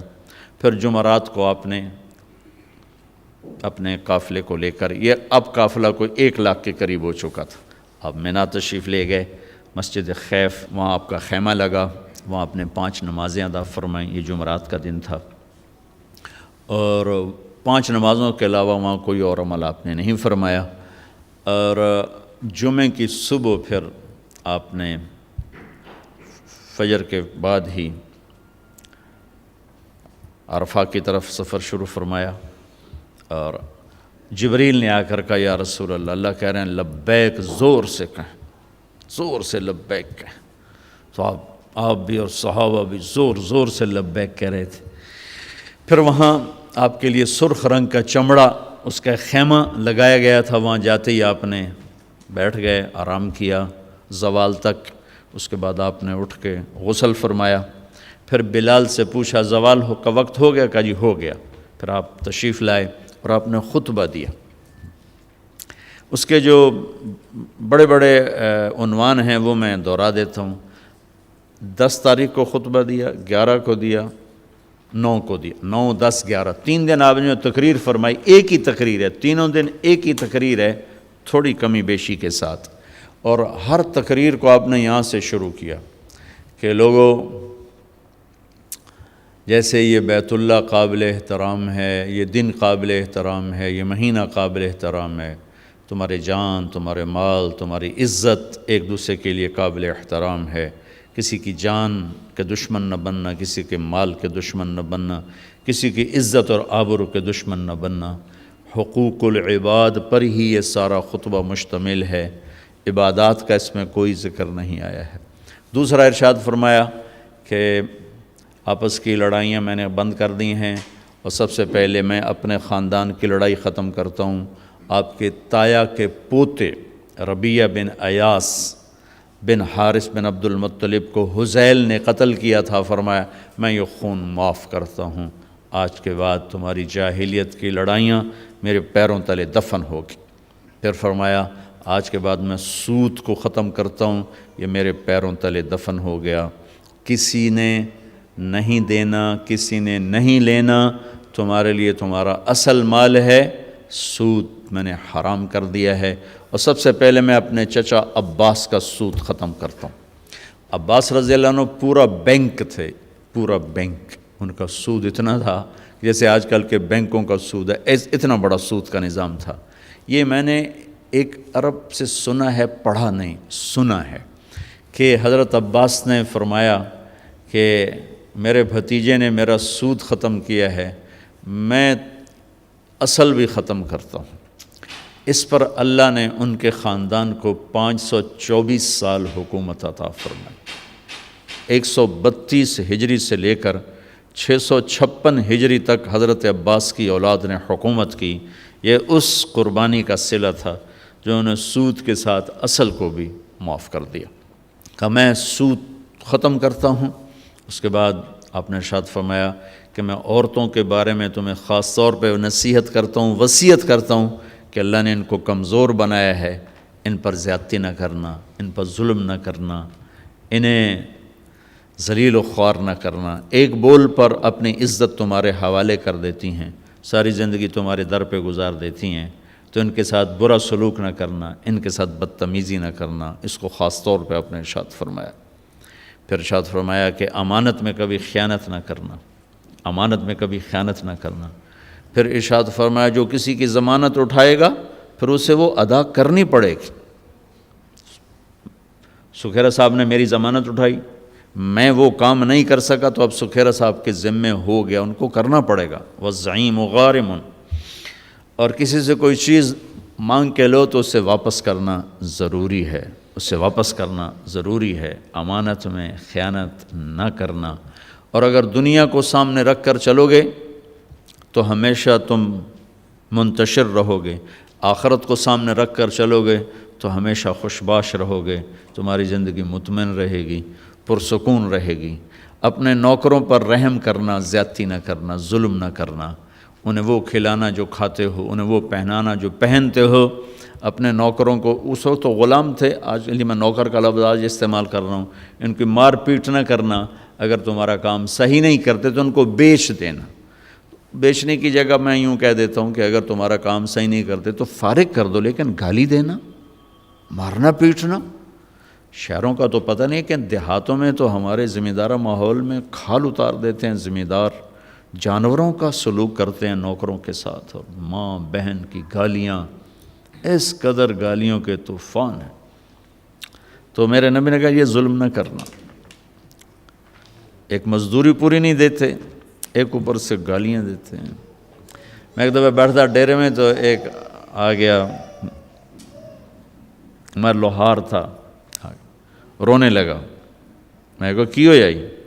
کہ باجی میاں صاحب غریباں دی نہ ماں ہوندی ہے، نہ بہن ہوندی، نہ دھی ہوندی ہے، صرف ذمہ داراں دی ہوندی ہے، ساڈی تے نہ ماں ہے، نہ بہن ہے، نہ دھی ہے، جہڑی گل تے مرضی سانوں بے عزت کر چھڈن، دھیاں بہناں تا ذمہ داراں دیاں ہوندیاں۔ اتنا اس نے درد سے کہا کہ میں اب بھی رو پڑوں، اتنے درد سے اس نے کہا۔ تو جب اللہ کسی کو پیسہ دیتا ہے تو عام طور پر مزاج میں فرعونیت آ جاتی ہے۔ بہت تھوڑے ہوتے ہیں جو اللہ سے ڈرتے ہیں اور اس کا خیال کرتے ہیں کہ یہ اللہ کی امانت ہے، اللہ جب چاہے مجھ سے واپس لے لے۔ اکثریت ایسے ہوتے ہیں کہ وہ بدتمیز ہو جاتے ہیں، ڈانٹ ڈپٹ، گالی گلوچ، مار پیٹ، بہت برا سلوک کرتے ہیں۔ گھروں میں عورتیں بھی یہی کچھ کرتی ہیں اور باہر مرد بھی یہی کچھ کرتے ہیں۔ تو میرے نبی نے جاتے ہوئے خاص طور پہ فرمایا کہ دیکھو بس سلوکی نہ کرنا، اچھا سلوک کرنا، اچھا سلوک کرنا، جو کھاؤ انہیں کھلاؤ، جو پہنو انہیں پہناؤ۔ پھر آپ نے فرمایا آخری جملہ، دیکھو میرے بعد ایک دوسرے کی گردنیں نہ کاٹنا اور مجھے قیامت کے دن اللہ کی بارگاہ میں رسوا نہ کرنا، میرے بعد کافر نہ ہو جانا۔ کافر ہونے کی تعبیر کیا فرمائی کہ ایک دوسرے کے خون کے پیاسے نہ ہو جانا، مجھے اللہ کی بارگاہ میں رسوا نہ کرنا۔ یہ موٹے موٹے پوائنٹس ہیں، اور بھی چیزیں ہیں وہ میں حج میں بیان کیا کرتا ہوں۔ اس کے بعد آپ نے ظہر اثر کٹھی پڑھی اور اونٹنی کو لے گئے جبل رحمت، بیت اللہ کی طرف منہ کیا اور پھر دعا کے لیے ہاتھ اٹھائے۔ آپ بھی حج پہ تشریف لے جا رہے ہیں، اللہ تعالیٰ ہمیں بھی جانے کی توفیق دے، دعا مانگتے ہیں، لیکن مجھے نہیں یاد کہ کوئی دعا آدھے پونے گھنٹے سے لمبی مانگنے کی کوئی ہمت ہوئی ہو۔ میرے نبی نے جو ہاتھ اٹھائے ہیں تو یہ 6 گھنٹے کی دعا مانگی آپ نے، 5 سے 6 گھنٹے، اپریل کا مہینہ، دھوپ سر پر اور اونٹنی پر بیٹھے ہوئے، نہ پیچھے کوئی ٹیک ہے، نہ اوپر خیمہ ہے، نہ کوئی ڈرنکس آ رہے ہیں، نہ کوئی کھانے آ رہے ہیں۔ تو صحابہ آپس میں کہنے لگے روزہ ہے، آپ کھا ہی نہیں رہے، پی نہیں رہے؟ تو حضرت عباس کی بیگم ام فضل رضی اللہ تعالیٰ نے دودھ کا پیالہ بھیجا، وہ پیالہ آپ نے پانی، وہ دودھ کا تھا، وہ آپ نے پی لیا تو پتہ چلا کہ نہیں آپ کا روزہ نہیں ہے، ورنہ کچھ نہیں کھایا سارا دن۔ اسی وقوف میں ایک صحابی اونٹ سے گرے اور ان کا انتقال ہو گیا۔ تو آپ نے فرمایا کہ اس کو یہیں دفن کر دو اس کے احرام میں ہی، اور اس کا سر نہ ڈھانکو، سر ننگا ہی رکھو، یہ قیامت کا دن اٹھے گا تو لبیک کہتا ہوا اٹھے گا۔ وہ کون تھے؟ مجھے کسی کتاب میں ان کا نام نہیں ملا، مگر صحابہ میں کوئی تھے تو جو ان کا وہاں انتقال ہوا، اور وہ 1.25 لاکھ مقدس لوگوں نے ان کا جنازہ پڑھا۔ 1.25 لاکھ وہ لوگ جن سے اللہ نے کہا رضی اللہ عنہم ورضوا عنہ، میں ان سے راضی ہو گیا، ایسے لوگوں نے ان کا جنازہ پڑھا۔ پھر آپ مغرب سورج ڈوبنے کے بعد آپ نے حضرت اسامہ کو اپنے پیچھے بٹھایا اور وہاں سے نکلے، اور آپ راستے میں اپنے ایک جگہ استنجا کیا، وضو کیا، پھر آپ مزدلفہ میں آئے۔ اب 9 کو شام کو نکلنا ہے مزدلفہ کے لیے، اور وہاں آپ نے پہلے مغرب کی نماز پڑھی، پھر سامان رکھوایا، پھر عشاء پڑھی، پھر آپ نے وہاں رات قیام فرمایا، اور اس رات آپ نے تہجد نہیں پڑھی، تہجد نہیں پڑھی۔ زندگی بھر آپ، نبیوں میں تو ویسے ہی جسمانی طاقت بھی ہوتی ہے اور روحانی طاقت کی تو خیر انتہائی کوئی نہیں، لیکن آپ نے تہجد نہیں پڑھی، جان بوجھ کے نہیں پڑھی کہ مزدلفہ میں لوگ تھک کے پہنچتے ہیں، تو آپ سوئے رہے تاکہ کوئی تھکا ہوا میرا امتی سوتا بھی رہے تو اس کو میری سنت کا اجر مل جائے۔ ہمت والے پڑھیں، مبارک رات ہے، لیکن کوئی تھکا ہوا میرے جیسا اٹھنے کی ہمت نہ ہو تو اس کے لیے بھی میرا نبی کیا خوبصورت طریقہ چھوڑ کر گئے ہیں کہ آپ نے تہجد جان بوجھ کے نہیں پڑھی۔ بلکہ میں بیٹھا تھا حرم میں تو شیخ عطیہ سالم بہت بڑے عالم تھے، اللہ ان کو بخشش فرمائے، مسجد نبوی میں ان کا بہت بڑا درس، سب سے بڑا درس ان کا ہوتا تھا، تو میں جب جاتا تھا تو ان کے درس میں ضرور بیٹھتا تھا مغرب سے عشاء۔ ایک دفعہ وہ اس بات پر گفتگو فرما رہے تھے کہ آپ نے اس رات تہجد کی نماز نہیں پڑھی، وطر پڑھے کہ نہیں پڑھے؟ وطر، چونکہ وطر آپ نے کبھی سفر میں بھی نہیں چھوڑے، وطر پڑھے کہ نہیں پڑھے؟ تو فرما رہے تھے دیکھو بھائی میں نے تو بہت کوشش کی، مجھے کسی کتاب میں نہیں ملا کہ آپ نے وطر پڑھے کہ نہیں پڑھے، اگر کسی کو مل جائے تو مجھے آ کے بتانا، میں اسے بہت بڑا انعام دوں گا، میں اسے بہت بڑا انعام دوں گا۔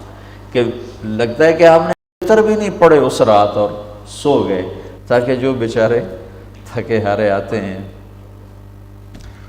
اب تو ویسی رش، اور 8 گھنٹے بعد لوگ پہنچتے ہیں، اور پھر لائنیں لگی ہوتی ہیں، استنجا خانے ہوتے ہیں، بیچارے بس ایسا ہی معاملہ ہوتا ہے۔ ایک ہمارے دوست ذمہ دار، وہ گئے مزدلفہ پہنچے تو بیٹی اور بیگم ساتھ تھی، تو ان کو بٹھا کر گئے کہ میں وضو کر کے آتا ہوں، سامنے ٹوائلٹ سے، اور وہ کہتے ہیں میں نشانیاں لگا کے گیا، یوں نشانیاں لگا کے بھائی ایتھے بس کھلوتی، ایتھے اے وہ وضو دی جگہ۔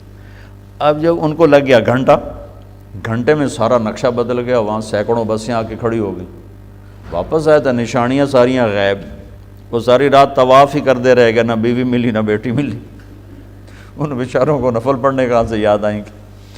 تو میں قربان جاؤں، میرے نبی اپنی امت کو کیسی سہولتیں دے کر گئے، تہجد ہی نہیں پڑھی، حالانکہ آپ کے لیے کیا مشکل تھی، ساری رات پڑھتے رہتے، سو گئے، اذان پہ اٹھے، پھر نماز کے بعد آپ نے دعا مانگی جس کو وقوف مزدلفہ کہتے ہیں، اشراق سے پہلے، پھر اشراق کے بعد آپ وہاں سے نکلے اور سیدھے پہنچے بڑے شیطان کے پاس، اونٹنی سے اترے، حضرت اسامہ نے اونٹنی پکڑ لی، حضرت بلال نے اوپر ایسے چادر کر کے سایہ کر دیا تھا، 7 کنکر مارے، اس کے بعد پھر آپ نے 9 تاریخ والی تقریر 10 تاریخ کو دوبارہ اونٹنی پہ بیٹھ کے آپ نے وہ تقریر فرمائی، پھر اس کے بعد آپ اترے اور آپ نے 63 اونٹ ذبح فرمائے اپنی طرف، 63 سال عمر کے تھے، 63 اونٹ، 100 اونٹ ساتھ تھے، تو 100 میں سے 63 الگ کیے، 63 میں سے 5 سامنے کھڑے کیے، ان میں سے 1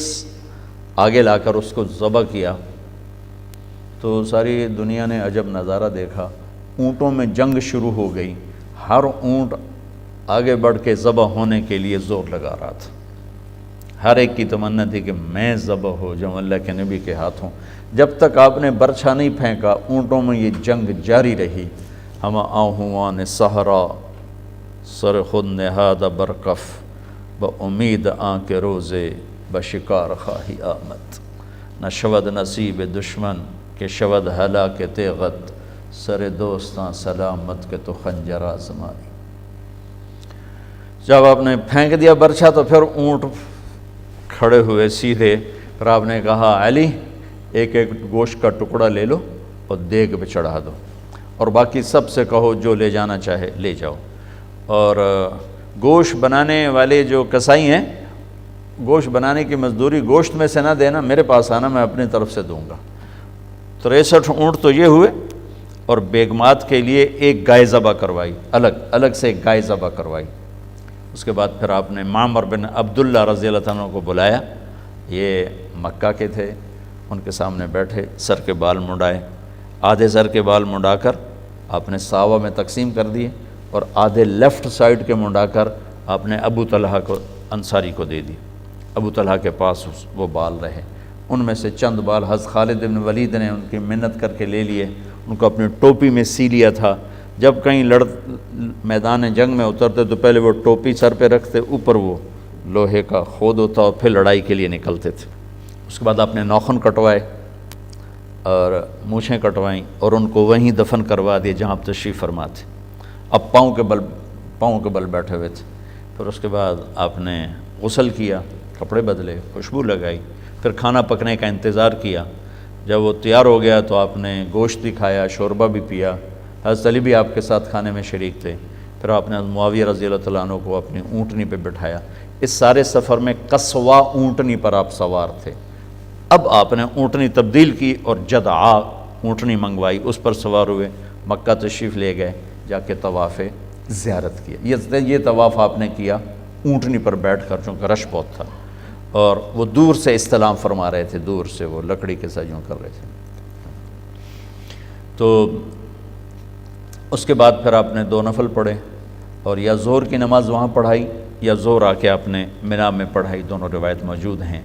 11 تاریخ کو یہ سورت اتری، اذا جاء نصر اللہ والفتح، یہ سورت اتری۔ اس میں اشارہ تھا کہ میرے نبی آپ کے جانے کا وقت اب آ چکا ہے۔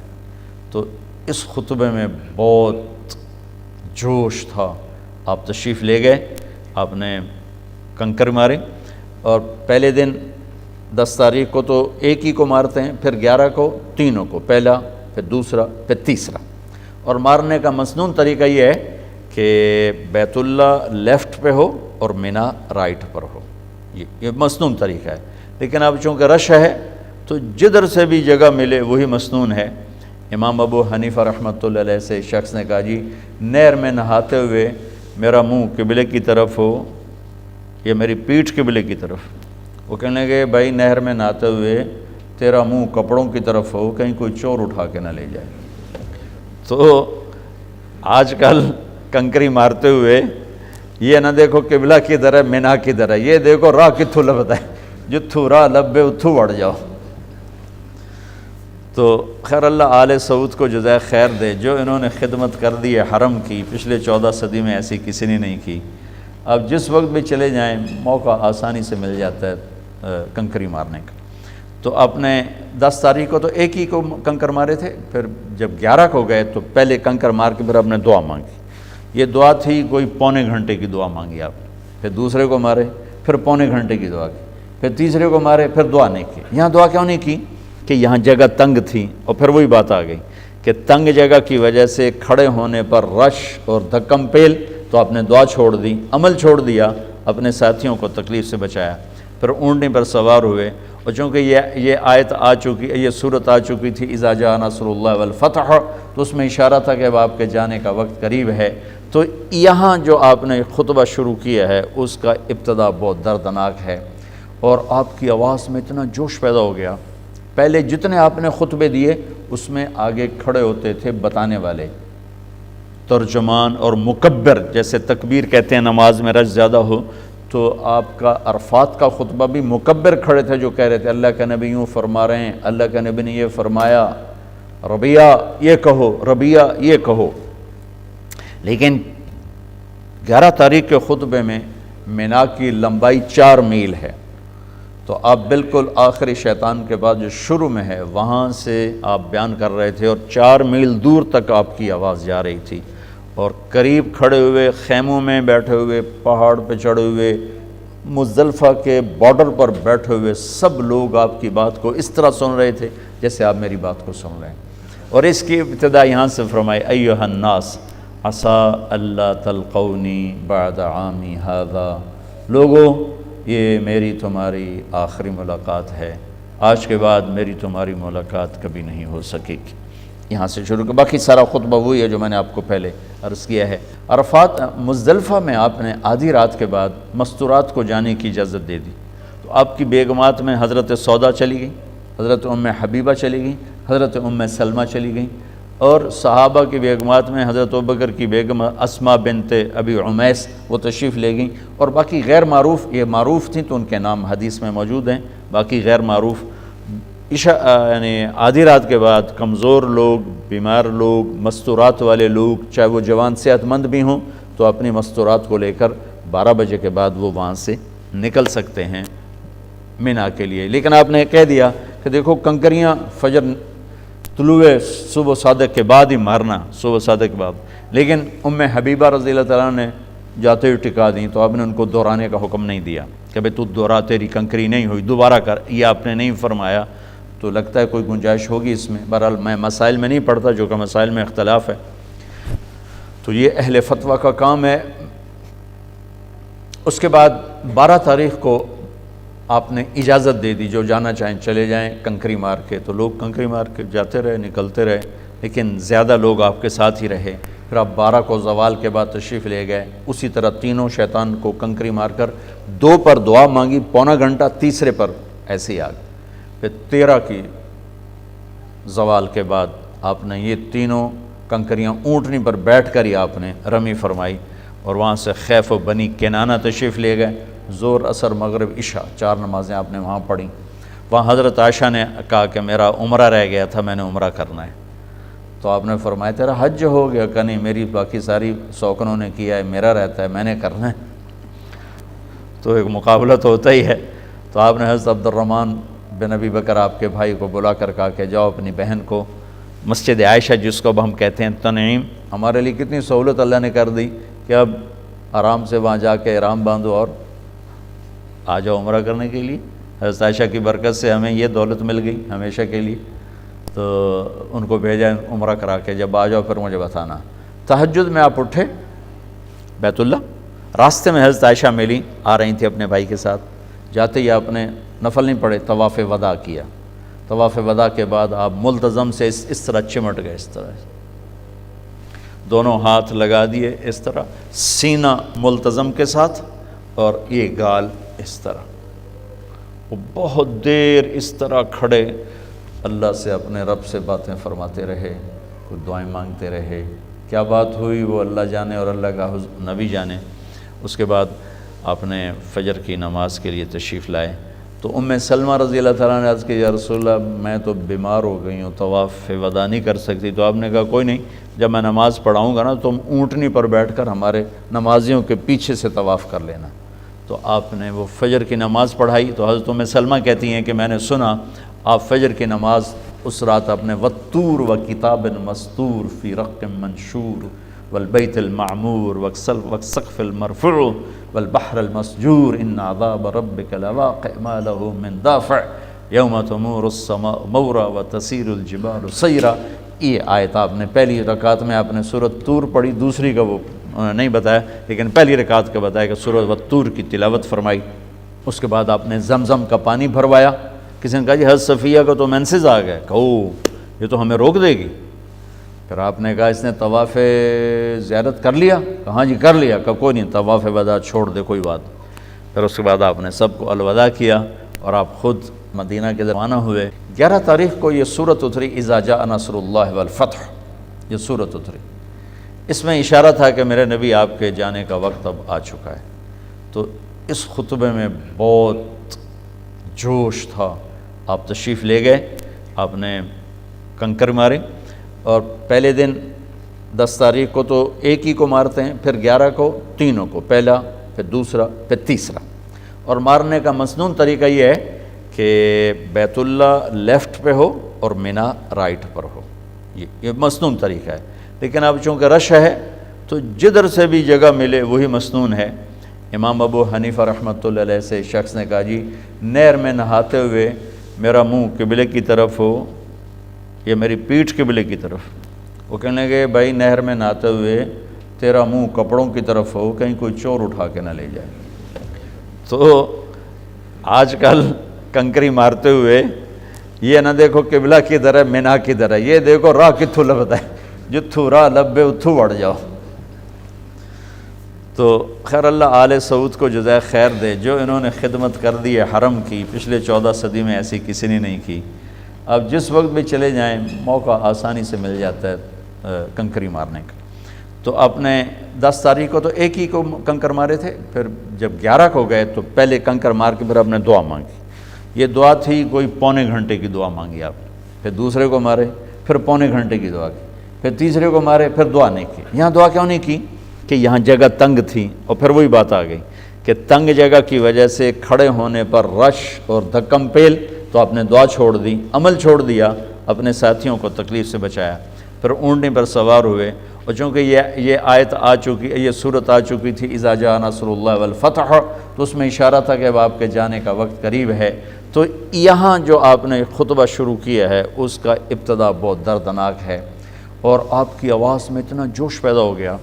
پہلے جتنے آپ نے خطبے دیے اس میں آگے کھڑے ہوتے تھے بتانے والے، ترجمان اور مکبر، جیسے تکبیر کہتے ہیں نماز میں رش زیادہ ہو، تو آپ کا عرفات کا خطبہ بھی مکبر کھڑے تھے جو کہہ رہے تھے اللہ کے نبی یوں فرما رہے ہیں، اللہ کے نبی نے یہ فرمایا، ربیہ یہ کہو، ربیہ یہ کہو۔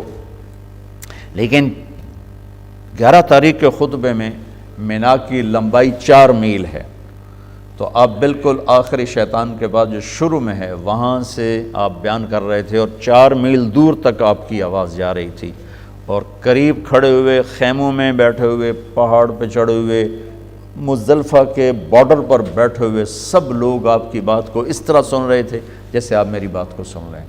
اور اس کی ابتدا یہاں سے فرمائی ایھا الناس عسیٰ اللہ تلقونی بعد عامی ھذا، لوگوں یہ میری تمہاری آخری ملاقات ہے، آج کے بعد میری تمہاری ملاقات کبھی نہیں ہو سکے گی۔ یہاں سے شروع کر، باقی سارا خطبہ وہی ہے جو میں نے آپ کو پہلے عرض کیا ہے۔ عرفات مزدلفہ میں آپ نے آدھی رات کے بعد مستورات کو جانے کی اجازت دے دی، تو آپ کی بیگمات میں حضرت سودا چلی گئی، حضرت ام حبیبہ چلی گئی، حضرت ام سلمہ چلی گئیں، اور صحابہ کی بیگمات میں حضرت ابوبکر کی بیگم اسماء بنت ابی عمیس وہ تشریف لے گئیں، اور باقی غیر معروف، یہ معروف تھیں تو ان کے نام حدیث میں موجود ہیں، باقی غیر معروف یعنی آدھی رات کے بعد کمزور لوگ، بیمار لوگ، مستورات والے لوگ، چاہے وہ جوان صحت مند بھی ہوں، تو اپنی مستورات کو لے کر 12 بجے کے بعد وہ وہاں سے نکل سکتے ہیں مینا کے لیے۔ لیکن آپ نے کہہ دیا کہ دیکھو کنکریاں فجر طلوع صبح صادق کے بعد ہی مارنا، صبح صادق کے بعد۔ لیکن ام حبیبہ رضی اللہ تعالیٰ نے جاتے ہوئے ٹکا دیں، تو آپ نے ان کو دہرانے کا حکم نہیں دیا کہ بھئی تو دہرا، تیری کنکری نہیں ہوئی، دوبارہ کر، یہ آپ نے نہیں فرمایا۔ تو لگتا ہے کوئی گنجائش ہوگی اس میں، بہرحال میں مسائل میں نہیں پڑھتا، جو کہ مسائل میں اختلاف ہے، تو یہ اہل فتویٰ کا کام ہے۔ اس کے بعد 12 تاریخ کو آپ نے اجازت دے دی، جو جانا چاہیں چلے جائیں کنکری مار کے، تو لوگ کنکری مار کے جاتے رہے، نکلتے رہے، لیکن زیادہ لوگ آپ کے ساتھ ہی رہے۔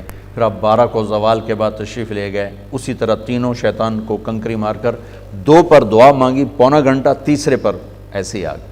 پھر 13 کی زوال کے بعد آپ نے یہ تینوں کنکریاں اونٹنی پر بیٹھ کر ہی آپ نے رمی فرمائی، اور وہاں سے خیف و بنی کنانہ تشریف لے گئے۔ ظہر، عصر، مغرب، عشاء 4 نمازیں آپ نے وہاں پڑھیں۔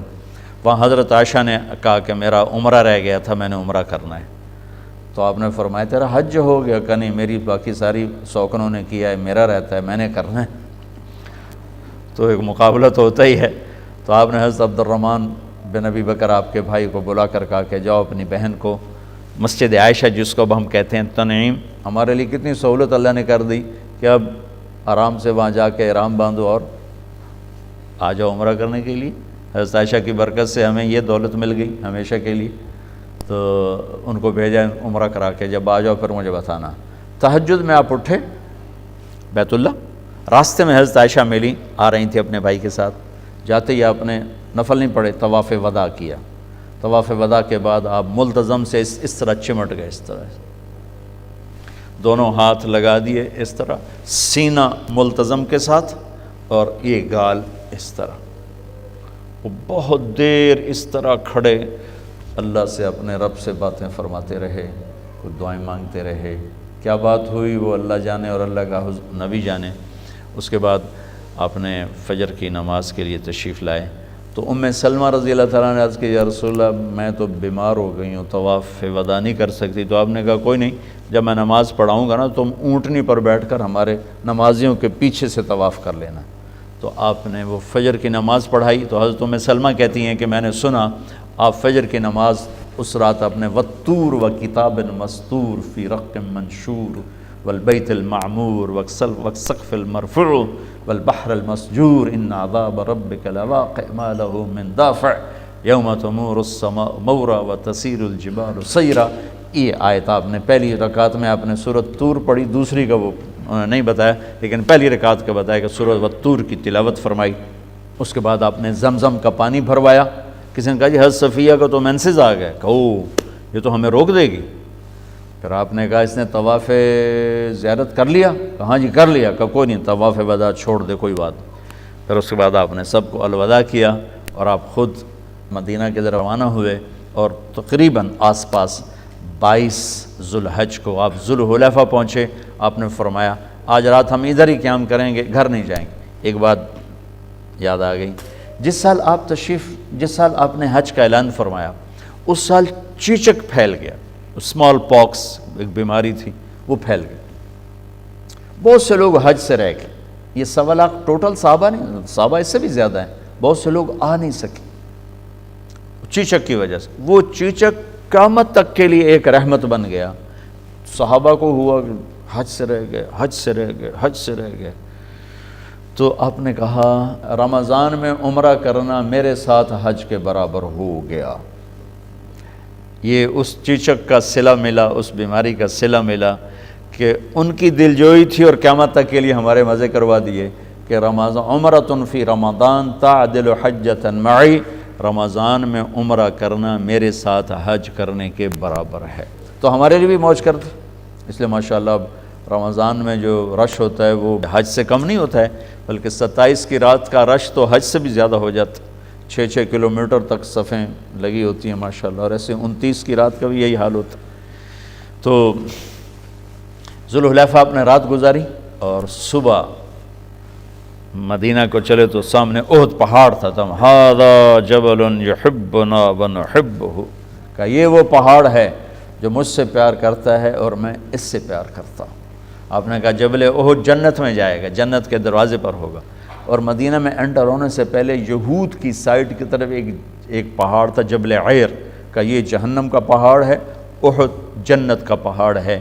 یہ آپ کے حج کا مختصر سا خلاصہ ہے۔ مسائل چھوٹی چھوٹی کتابیں ملتی ہیں، وہ آپ ساتھ رکھیں، وہ ساتھ رکھیں، اور کوئی مسئلہ بنے تو علماء ساتھ ہو تو ان سے پوچھ لیا کریں۔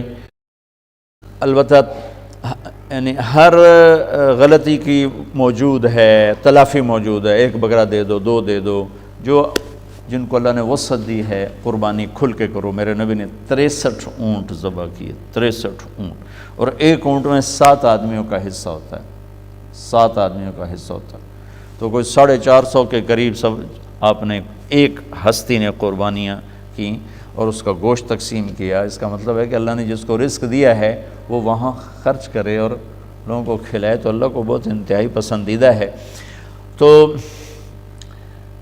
چند بنیادی چیزیں ہیں، میں آخری بات آپ سے عرض کر رہا ہوں، جو حج کی بنیاد ہیں، اس کی تلافی کوئی نہیں ہے۔ کنکریاں آگے پیچھے ہو گئیں، بکرا دے دو، بال منڈانے آگے پیچھے ہو گیا، بکرا دے دو، ناخن کاٹ لیے، بکرا دے دو، خوشبو لگا لی، بکرا دے دو، کوئی مسئلہ نہیں۔ لیکن حج کی پہلی بنیاد ہے جو حضرت آدم نے رکھی، وہ ہے توبہ۔ توبہ کر کے نہیں آئے تو ان سارے بکرے وڑ چھڈو، تلافی کوئی نہیں۔ حج کا مقصود توبہ ہے، جس کی بنیاد اماں اور ابا نے رکھی۔ آدم اور حوا عرفات میں بیٹھ کر کہا ربنا ظلمنا انفسنا وَإِن لَّمْ تَغْفِرْ لَنَا وَتَرْحَمْنَا لَنَكُونَنَّ مِنَ الْخَاسِرِينَ کہ یا اللہ بس ہمیں معاف کر دے۔ تو ہر مرد عورت جو عرفات کی وادی میں قدم رکھتا ہے اس کے لیے اللہ کی طرف سے اعلان ہے، میرے بندے توبہ کرنے آنا ہے، حاضری لمامن نامی توبہ کرنا ہے۔ اور اللہ کیا کہہ رہا ہے اس دن؟ فرشتوں سے کہتا ہے میرے دیکھ لو میرے فرشتوں، آج میرے بندے آئے ہیں، آج میرے بندے اور بندیاں آ رہے ہیں۔ اللہ کہتا ہے آج اتنے گناہ لے کے آؤ جتنے بارش کے قطرے، اتنے گناہ لے کے آؤ جتنے درختوں کے پتے، اتنے گناہ لے کے آؤ جتنے ریت کے ذرے، اتنے گناہ لے کے آؤ جتنے جب سے ٹائم شروع ہوا ہے اس میں پیدا ہونے والے دن اور رات، اتنے لے کر آؤ اور یہاں بیٹھ کر مجھ سے کہو توبہ تو میں سارے معاف کر کے تمہیں واپس بھیجوں گا، ایک بھی تمہارے ذمہ نہیں چھوڑوں گا۔ تو آپ سب بھائی بہنوں سے گزارش ہے کہ ہم توبہ کرنے جائیں۔ توبہ کا مطلب ہے واپس آ جانا، لفظی مطلب ہے واپس آ جانا، یا اللہ پہلے اور راہوں پر تھے اب تیری راہوں پہ واپس آ گئے۔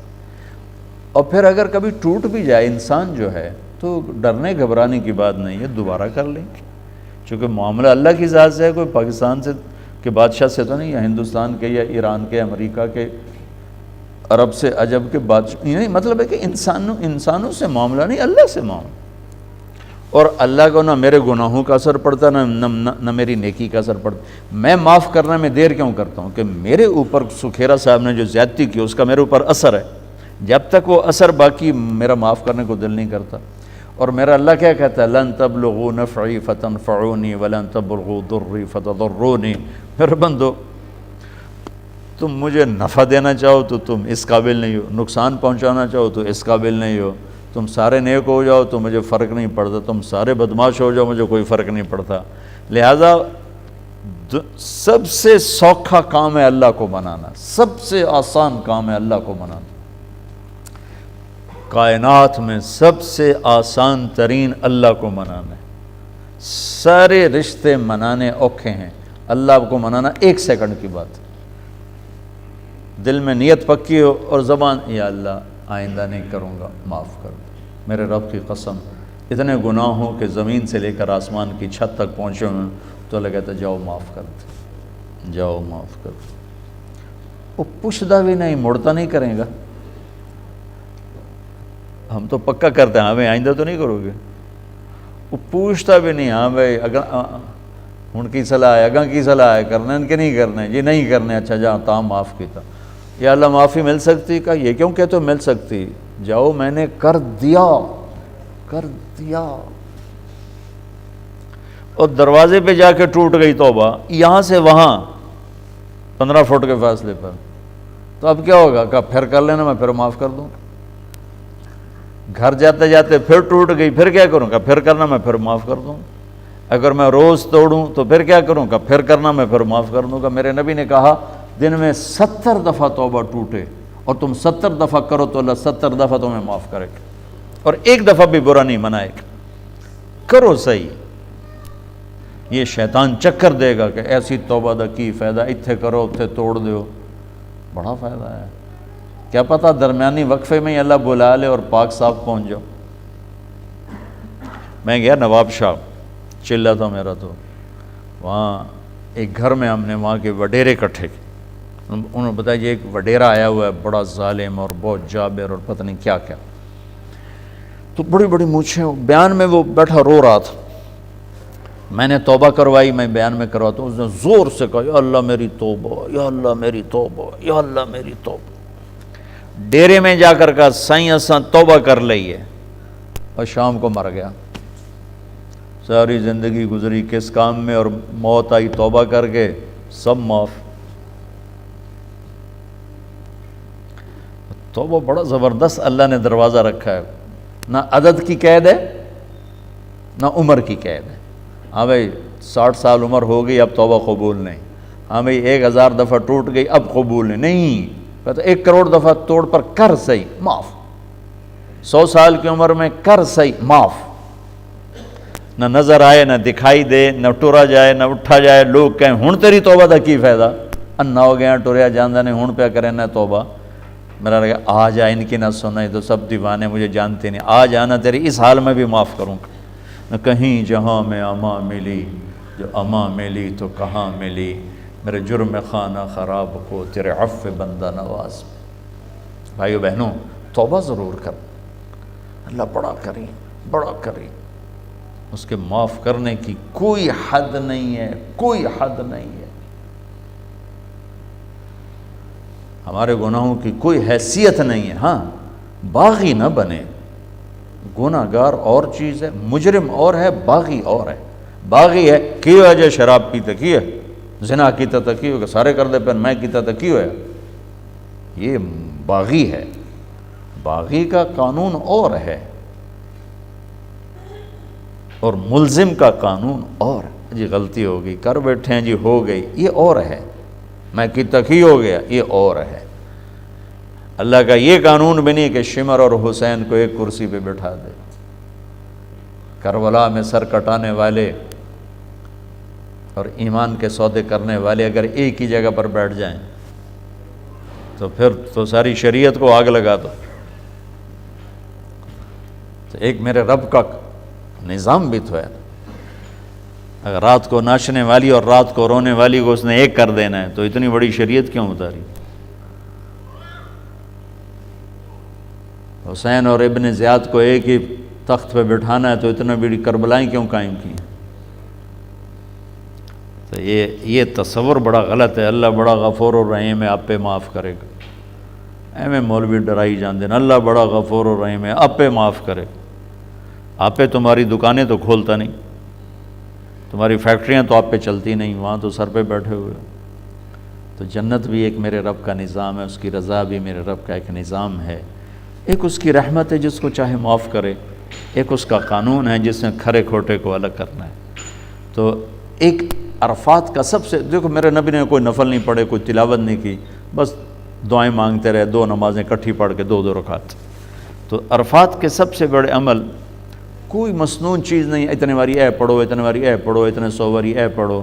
تمہارے ندامت کے آنسو ہیں اور تمہاری ٹھنڈی آہیں ہیں، یہی عرفات کا عمل ہے کہ یا اللہ بس جاندی کر، معاف کر، آ گئے ہیں، مہربانی کر، بس کر، معافی دے دے۔ یہ عرفات کا عمل ہے۔ منا کا عمل ہے جو ابراہیم علیہ السلام اور اسماعیل علیہ السلام نے بنیاد رکھی، باب وہ ہے جذبات کی قربانی، اللہ پر جان مال قربان کر دینا، مال کے غلام نہ بننا، جان کے غلام نہ بننا، اللہ کے غلام بننا۔ جان مانگی جان دے دی، اولاد مانگی اولاد دے دی۔ 2 دفعہ فرشتے روئے ہیں، آسمان کے فرشتے 2 دفعہ روئے ہیں، ایک حدیث میں نے پڑھا۔ ایک دفعہ جب ہمارے نبی کو پتھر پڑے طائف میں، یہ واقعہ پہلے بتا دیتا ہوں، دوسرا بعد، پہلا واقعہ بعد میں بتاتا ہوں۔ جب ہمارے نبی کو پتھر پڑے، ابھی میں عمر پہلی دفعہ مجھے وہ ویزا ملا تو میں طائف گیا اور وہ جگہ دیکھی جہاں ہمارے نبی کو پتھر پڑے، پھر آپ بے ہوش ہو کے گرے، پھر آپ کو اٹھا کے ایک جگہ آپ کے غلام زید نے ڈالا، وہ سارا میں نے جگہ جا کے آنکھوں دیکھا حال جیسے کہتے ہیں۔ اوپر ایک چھت پہ چڑھ گیا ایک جگہ اور میں ساری وادی دیکھتا رہا جہاں آپ کو پتھر پڑے تھے۔ تو آپ کے بے ہوش ہونے پر آسمان کے فرشتے روئے تھے، اور پہلی دفعہ روئے تھے جب مینا کی وادی میں 6-7 سال 8 سال کا بچہ اسماعیل اور سامنے 94 سال کا بوڑھا باپ ابراہیم، چھری دبائی ہوئی ہے، چھپائی ہوئی ہے، اور بیٹا باپ کو دیکھ کے خوش ہو رہا ہے۔ پہلی دفعہ اپنے ہوش میں باپ کو دیکھ رہے ہیں۔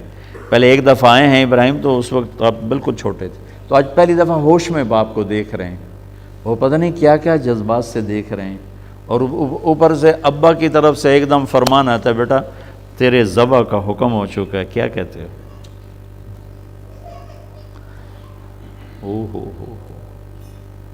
اب تو وہ پہاڑی پورا ہٹا دیا سعودی گورنمنٹ نے، ورنہ وہ جہاں وہ گھر، وہ مینا کی طرف منہ کرو، بیت اللہ مکہ میں کھڑے ہو کر تو لیفٹ میں وہ پہاڑ تھا، اس کے اندر ایک گھاٹی تھی۔ تو میں قربان جاؤں، حضرت حاجرہ نے بچے کو اس طرح تیار کر دیا تھا کہ یا ابا تفعل، ابا جی جلدی کرو، دیر کیوں کرتے ہو، دیر کیوں کرتے ہو، یا ابا تفعل، واو نہیں، فا نہیں، ثم نہیں، قرآن حرفوں سے اشارے کرتا ہے، حرف گرا کے معنی بتاتا ہے، حرف بڑھا کے معنی بتاتا ہے۔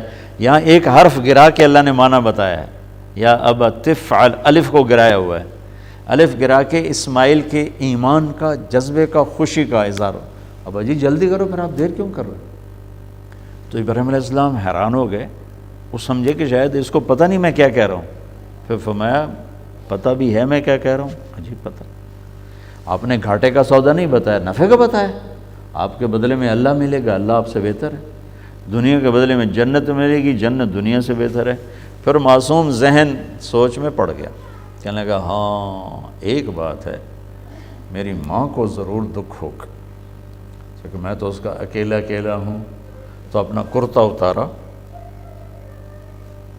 کہ ابا جی یہ کرتا میری اماں کو دے دینا، میں جب یاد آؤں گا میرا کرتا دیکھ لیا کرے گی، اس کو تسلی ہو جائے گی، اور آپ اپنے کرتے میں مجھے کفن دے کے ادھر ہی دفن کر دینا، ادھر نہ لے جانا، میری ماں شاید مجھے دیکھ کے بہت دکھی ہو، کٹا ہوا سر کوئی سوکھا کام۔ ابا جی مجھے الٹا لٹانا، سیدھا نہ لٹانا، وَطَلَّهُ لِلْجَبِينِ، کہیں آپ کی نظر میرے اوپر پڑے اور آپ کا ہاتھ نہ کانپ جائے۔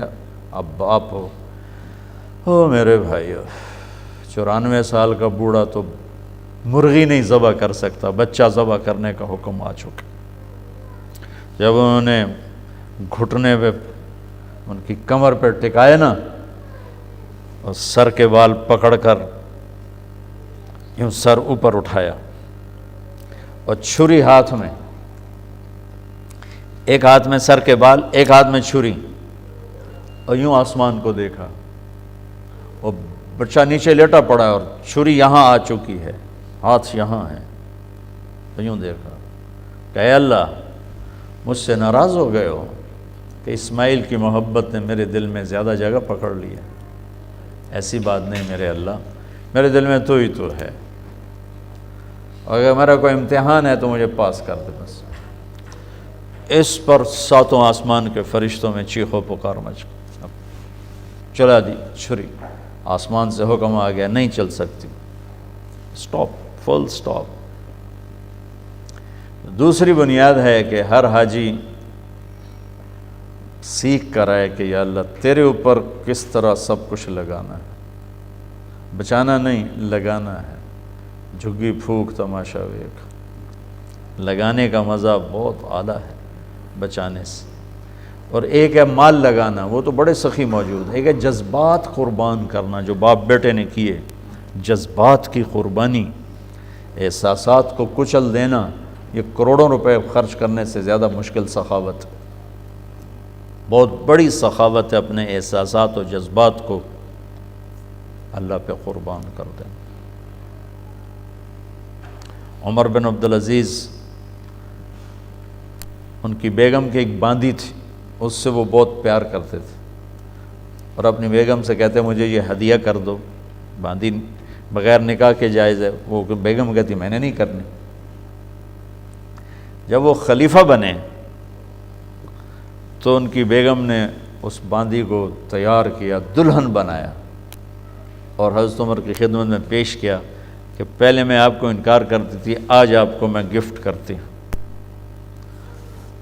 تو عمر بن عبدالعزیز اس کو دیکھ کر کہنے لگے تو کون ہے؟ فلاں ہوں۔ کہاں سے آئی؟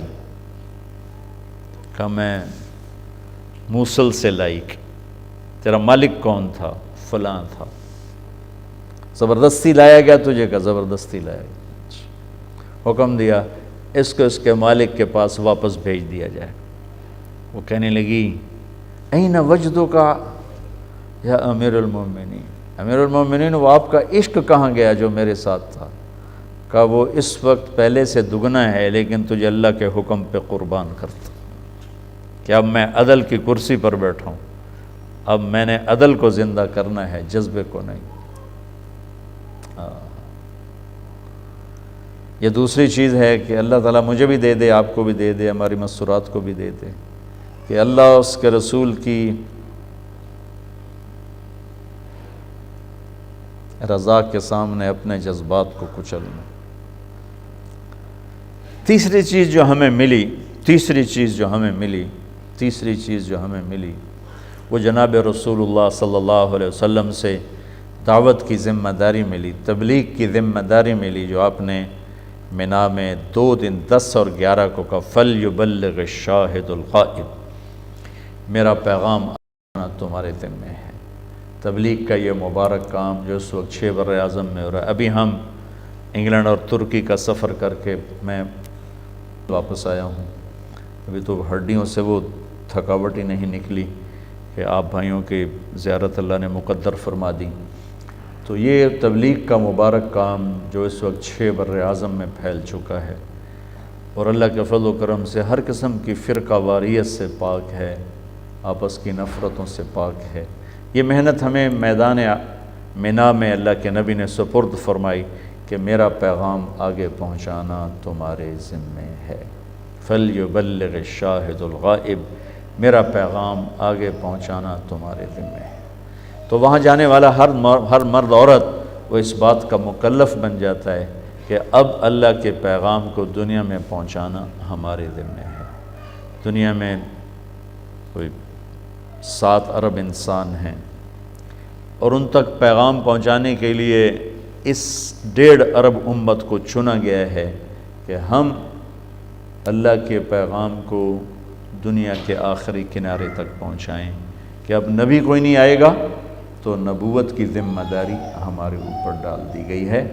لا الہ الا اللہ یہ کلمے کا پہلا حصہ ہے، اس کا تقاضا ہے لا الہ لا الہ لا الہ، یہ ایک حصہ ہے، کسی کے آگے نہ جھکو، الا اللہ، صرف اللہ کے آگے جھکو، محمد الرسول اللہ، محمدی بن کے اللہ کو دکھاؤ، محمدی بن کے دکھاؤ، اور لا نبی بعدہ، آپ کے بعد کوئی نبی نہیں، اس کا تقاضا ہے کہ آپ کے پیغام کو پوری دنیا میں پہنچاؤ۔ بس یہ اس نبی پاک نبی محترم صلی اللہ علیہ وسلم کی دو ہی ذمہ داری ہے کہ ہم اللہ کے اس مبارک اور مقدس پیغام کو دنیا کے آخری کنارے تک پہنچائیں۔ اگر ہم یہ کرنے والے بن گئے تو انشاءاللہ العزیز اللہ تعالی ہمارے ذریعے سے پتہ نہیں کن لوگوں کو ہدایت نصیب فرما دے گا۔ یہ چند ایک چیزیں تھیں جو حج کے بارے میں آپ سے عرض کی تھیں۔ یہ آخری بات ہے، یہ دعوت کی مبارک محنت، یہ تبلیغی جماعت سے منسلک نہیں، نہ میں آپ کو تبلیغی جماعت کے لیے تیار کر رہا ہوں، آپ کی ذمہ داری کے لیے تیار کر رہا ہوں کہ دین پہ چلنا ہمارے ذمے ہے کلمے کی وجہ سے، اور دین کی بات آگے پہنچانا ہمارے ذمے ہے ختم نبوت کی وجہ سے۔ ہمارے نبی کے بعد کوئی نبی نہیں ہے تو آپ کا پیغام دنیا تک پہنچانا ہمارے ذمے ہے۔ 89 میں ایک جماعت پیدل چل رہی تھی فرانس میں، تو 4 لڑکیاں آ گئیں اور گاڑی کھڑی کی، ان کو نکال کے پیسے دیے کہ آپ پیدل کیوں چل رہے ہیں، یہ پیسے لیں اور بس پہ سوار ہو جائیں۔ وہ کہنے ہمارے پاس پیسے ہیں، تو پیدل کیوں چل رہے ہو؟ انہوں نے ان کو بات سمجھائی کہ ہم اس لیے پیدل چل رہے ہیں کہ اللہ پوری دنیا کے انسانوں کو ہدایت دیتے۔ وہ لڑکیاں کہنے لگی اچھا اب ہمیں سمجھ میں آیا آپ کون ہیں، ہمیں پتہ چل گیا آپ کون ہیں۔ انہوں نے پوچھا کون ہیں ہم؟ کہا آپ نبی ہیں، آپ سارے نبی ہیں۔ انہوں نے کہا تمہیں کیسے پتہ چلا ہم نبی ہیں؟ کہا ہماری بھی دینی کتابوں میں لکھا ہوا ہے کہ یہ کام کرنے والے نبی ہوتے ہیں۔ تو انہوں نے کہا کہ ہم نبی نہیں ہیں، البتہ ہم اس نبی کی امت ہیں جو ہمارے ذمے یہ کام لگا گیا تھا کہ میرے بعد میرا پیغام آگے پہنچانا تمہارے ذمے ہے۔ تو ان 4 بچیوں نے کلمہ پڑھ لیا، مسلمان ہو گئیں۔ یہ پھر پیدل چل پڑے، تھوڑی دیر کے بعد وہ پھر واپس آ گئیں، وہ گاڑی پر تھے۔ انہوں نے گاڑی کھڑی کی، ڈگی کھولی، وہ فروٹ تھے، کہیں ہم آپ کے لیے گفٹ لائیں ہیں۔ انہوں نے کہا نہیں ہم تو پیدل چل رہے ہیں، ہم کہاں سے اٹھائیں گے؟ تھوڑا انہوں نے سب نے لے لیا۔ پھر کہنے لگے وہ پوچھ لیں گے آپ کا اگلا پڑاؤ، آپ کا ڈیسٹینیشن کون سا ہے؟ انہوں نے بتایا کہ ہم فلاں جگہ ہیں، اتوار کو فلاں جگہ۔ تو اتوار کو وہ اپنے ساتھ 8 لڑکے لڑکیوں کو لے کر آئیں اور ان کو کلمہ پڑھایا۔ یہ صرف پیدل چلنے پر اتنے لوگوں کو ہدایت مل گئی، بات کرنے کا اثر کتنا ہوگا۔ ایسی میں رائمنڈ پڑھتا تھا، 1978 کی بات ہے، ایک فرانس سے پادری آئے، پیرس سے، کچھ 6.25 فٹ ان کا قد، دبلے پتلے، 80+ اس وقت تھے جب وہ رائمنڈ آئے تھے، مسلمان ہوئے آخری عمر میں۔ تو ان کے قصے کا پتہ چلا کہ انہوں نے فرمایا کہ میں 30 سال سے قرآن پڑھ رہا تھا اور مجھے اس بات کا یقین ہو گیا تھا کہ دین اسلام سچا دین ہے، لیکن مجھے کوئی مسلمان اس کے مطابق نظر ہی نہیں آتا تھا، تو پھر میں شک میں رہتا تھا کہ قرآن سچا کہ مسلمان سچے۔ تو تیونس سے 1 اربوں کی جماعت گئی وہاں، اس جماعت کو انہوں نے دیکھا، انہوں نے ان کو اپنے گرجے میں ٹھہرایا، تو 24 گھنٹے ان کو دیکھا، تو اس کے بعد کہنے لگے کہ 30 سال کے بعد میں نے کچھ قرآن کی جھلک تم میں دیکھی ہے۔ انہوں نے کلمہ پڑھا اور مسلمان ہوئے۔ اللہم لک الحمد کما انت اہلہ فصلی علی محمد کما انت اہلہ وافعل بنا ما انت اہلہ انک اہل التقوی و اہل المغفرہ۔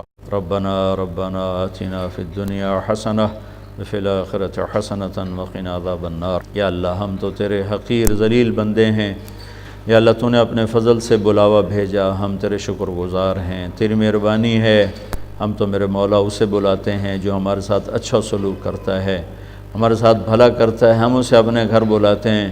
تو بھی میرے مولا عجب شہنشاہ ہے، تو انہیں بلاتا ہے جو ساری زندگی سارا سال تیری عداوت پہ رہے، تیری نافرمانی پہ رہے، کھلم کھلا بھی تیری نافرمانیاں کیں، چھپ کر بھی کیں، خلوت میں بھی ہم میرے مولا بددیانت رہے، جلوت میں بھی بددیانت رہے، لیکن قربان جاؤں میرے آقا تیری سخاوت پر، تیرے رحم پر، تیری فیاضی پر، کہ ہماری زندگی بھر کی غفلتیں تیرے سامنے، ہمارے رات کے دن کے گناہ تیرے سامنے، سارا سال کی غفلت تیرے سامنے، اس کے باوجود تو ہمیں بلاوا بھیجتا ہے۔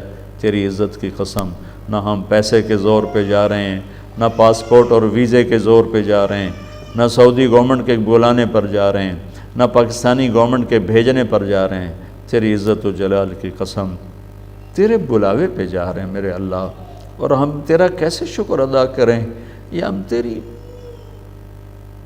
کیسے تعریف کریں میرے مولا، سمجھ سے نہیں آتا۔ ہمارا تو بچہ نافرمان ہو تو ہم گھر سے نکال دیتے ہیں میرے مولا، بھائی سگا دودھ پیتا، بہنیں ان سے لڑائی ہو جائے تو ہم انہیں اپنے گھر میں بلانا چھوڑ دیتے ہیں، انہیں اپنی خوشیوں میں بلانا چھوڑ دیتے ہیں، انہیں اپنی غمیوں میں بلانا چھوڑ دیتے ہیں، ان کے گھروں میں جانا چھوڑ دیتے ہیں۔ اے میرے رب تو بھی کیسا سخی بادشاہ ہے، سب کچھ ہمارا دیکھتا ہے، پھر ہمیں بلاتا میرے مالک، اب تیرے بڑے شکر گزار، تیری بڑی مہربانی میرے مالک، تیرا بڑا احسان ہے میرے آقا، عجب تیری شہنشاہی ہے، عجب تیری سخاوت ہے، عجب تیری عطا ہے میرے مالک۔ تو نکموں کو بھی اپنے در بلائے، نافرمانوں کو بھی اجازت دے دے آنے کی، خود بلائے یا اللہ۔ جس سے لڑائی ہوتی ہے اس کے لیے تو ہم واسطے تلاش کرتے ہیں صلح کرنے کے لیے، اور میرے مولا قربان جاؤں تیرے نافرمان اور بغیر وسیلوں کے تو خود ہی کہتا ہے آ جاؤ مجھے منانے آ جاؤ۔ یا اللہ کبھی دنیا کے بادشاہ ایسا نہیں کرتے کہ وہ ناراض ہو جائیں تو پھر خود ہمیں بلائیں کہ آؤ ہمیں منانے آؤ، حالانکہ وہ ہمارے جیسے انسان ہیں، آج بادشاہ ہیں، کل میت مردار ہیں ہماری طرح، ان کی قبریں بھی مٹ گئیں، مٹا دی جائیں گی میرے مالک، لیکن تو عجب شہنشاہ ہے، تو عجب شہنشاہ ہے، تو خود کہتا ہے آؤ مجھے آ کے مناؤ۔ اور میرے مولا کسی کو منانے جائیں تو باہر کھڑا ہو کے استقبال نہیں کرتا، بلکہ گھنٹوں گلے شکوے سناتا ہے اور ہزاروں قسم کی جلی کٹیں سناتا ہے، پھر ہم اس کے پاؤں بیٹھ بیٹھ منتیں کر کر کر کر کر آخر وہ کہتا ہے اچھا معاف کیا۔ تو وہ شہنشاہ ہے کہ تیرا فرمان ہے من تقرب الی تلقیتہ من بعید، جو مجھے راضی کرنے آتا ہے میں آگے بڑھ کے اس کا استقبال کرتا ہوں۔ واہ میرے اللہ میں قربان جاؤں، یہ تو کبھی کسی کو دیکھا ہی نہیں، مائیں ایسا نہیں کرتی، باپ ایسا نہیں کرتے، بھائی ایسا نہیں کرتے، دوست ایسا نہیں کرتے، الٹا منتیں کرواتے ہیں، الٹا کہتے ہیں 1 ہفتے بعد جواب دوں گا۔ تو ایسا شہنشاہ ہے کہ ساری کائنات تیرے سجدے میں پڑی، ہر فرشتہ تیرے سجدے میں پڑا ہوا ہے، کائنات کا چپا چپا تیری تسبیح پڑھتا ہے، سبح للہ ما فی السماوات والارض، ذرہ ذرہ قطرہ قطرہ تیری تسبیح، تیرے سجدے، تیری بندگیاں، تو ہے ہی بے نیاز۔ پھر تو کہتا ہے میرا بندہ بندی مجھے منانے آتا ہے تو میں آگے بڑھ کے استقبال کرتا، تو ہمیں پھولوں کے ہار ڈالتا ہے، جیسے ہم بڑے مار کے آ رہے ہوں، ہم تو منہ کالے کر کے آ رہے ہوتے ہیں، اپنی راتوں کو دنوں کو گندا کر کے آ رہے ہوتے ہیں، اور تو آگے بخشش کے ہار لے کے کھڑا ہوتا ہے، معافی کے ہار لے کے کھڑا ہوتا ہے۔ تیری مہربانی، ہماری ناشکری پر ہمیں مردود نہ کر دینا، بس ہمیں نوکری سے نہ نکال، ہمیں اپنی ان راہوں پہ چلاتے رہنا میرا مولا، ہمیں دھکا نہ دینا، ہمیں دھکا نہ دینا، ہمیں برباد ہم ہو جائیں گے، اگر تو تیرے در سے نکل گئے تو برباد ہو گئے میرے مولا۔ ان سب کا، اور جتنے بھی حج کو جا رہے ہیں، جو پہنچ چکے ہیں، ان کا یہ سفر قبول فرما، ہم سب کا یہ سفر قبول فرما، پوری امت کی ہدایت کا ذریعہ بنا، اور ہمارے دیس کے عافیت کا ذریعہ بنا۔ یا اللہ جو حالات بن گئے ہیں ہماری سمجھ سے باہر ہیں، ہمارے بس سے باہر ہیں، تیرے بس سے باہر نہیں ہیں، اے مالک مہربانی فرما دے، کرم فرما دے یا اللہ، تو اس کے لیے بھلائی کا فیصلہ فرما دے یا اللہ۔ ایک آپس کی لڑائیوں نے تباہ کیا، ایک اوپر سے میرے مولا تیرا پانی آیا، ہزاروں کو بے گھر کر دیا، سینکڑوں کی لاشیں بہہ گئیں، تیری ناراضگی کی نشانی، معاف کر دے یا اللہ، مہربانی کر دے اس دیس پر، اس دیس پر یا اللہ۔ ایک عرصے سے برا وقت آیا ہوا ہے، نہ اچھے عوام رہ گئے، عوام ہمارے جیسے یا اللہ، تو ہمارے جیسے ہی حکمران ہوں گے، تو مہربانی فرما دے، عوام میں بھی دینی شعور پیدا کر دے، حکمرانوں میں بھی پیدا کر دے، اور اپنے پانی کو رحمت بنا، عذاب نہ بنا، اپنے پانی کو رحمت بنا، عذاب نہ بنا میرے مالک۔ بس کر دے، معاف کر دے، بس کر دے، معاف کر دے، بس کر دے، معاف کر دے اے میرے مالک۔ ہم تیری منت، رحمت کے طلبگار ہیں، تیرے فضل کے طلبگار ہیں، تیری رحمت کے طلبگار ہیں، تیرے فضل کے طلبگار ہیں۔ ربنا آتنا فی الدنیا حسنہ وفی الآخرۃ حسنہ وقنا عذاب النار، وصلی اللہ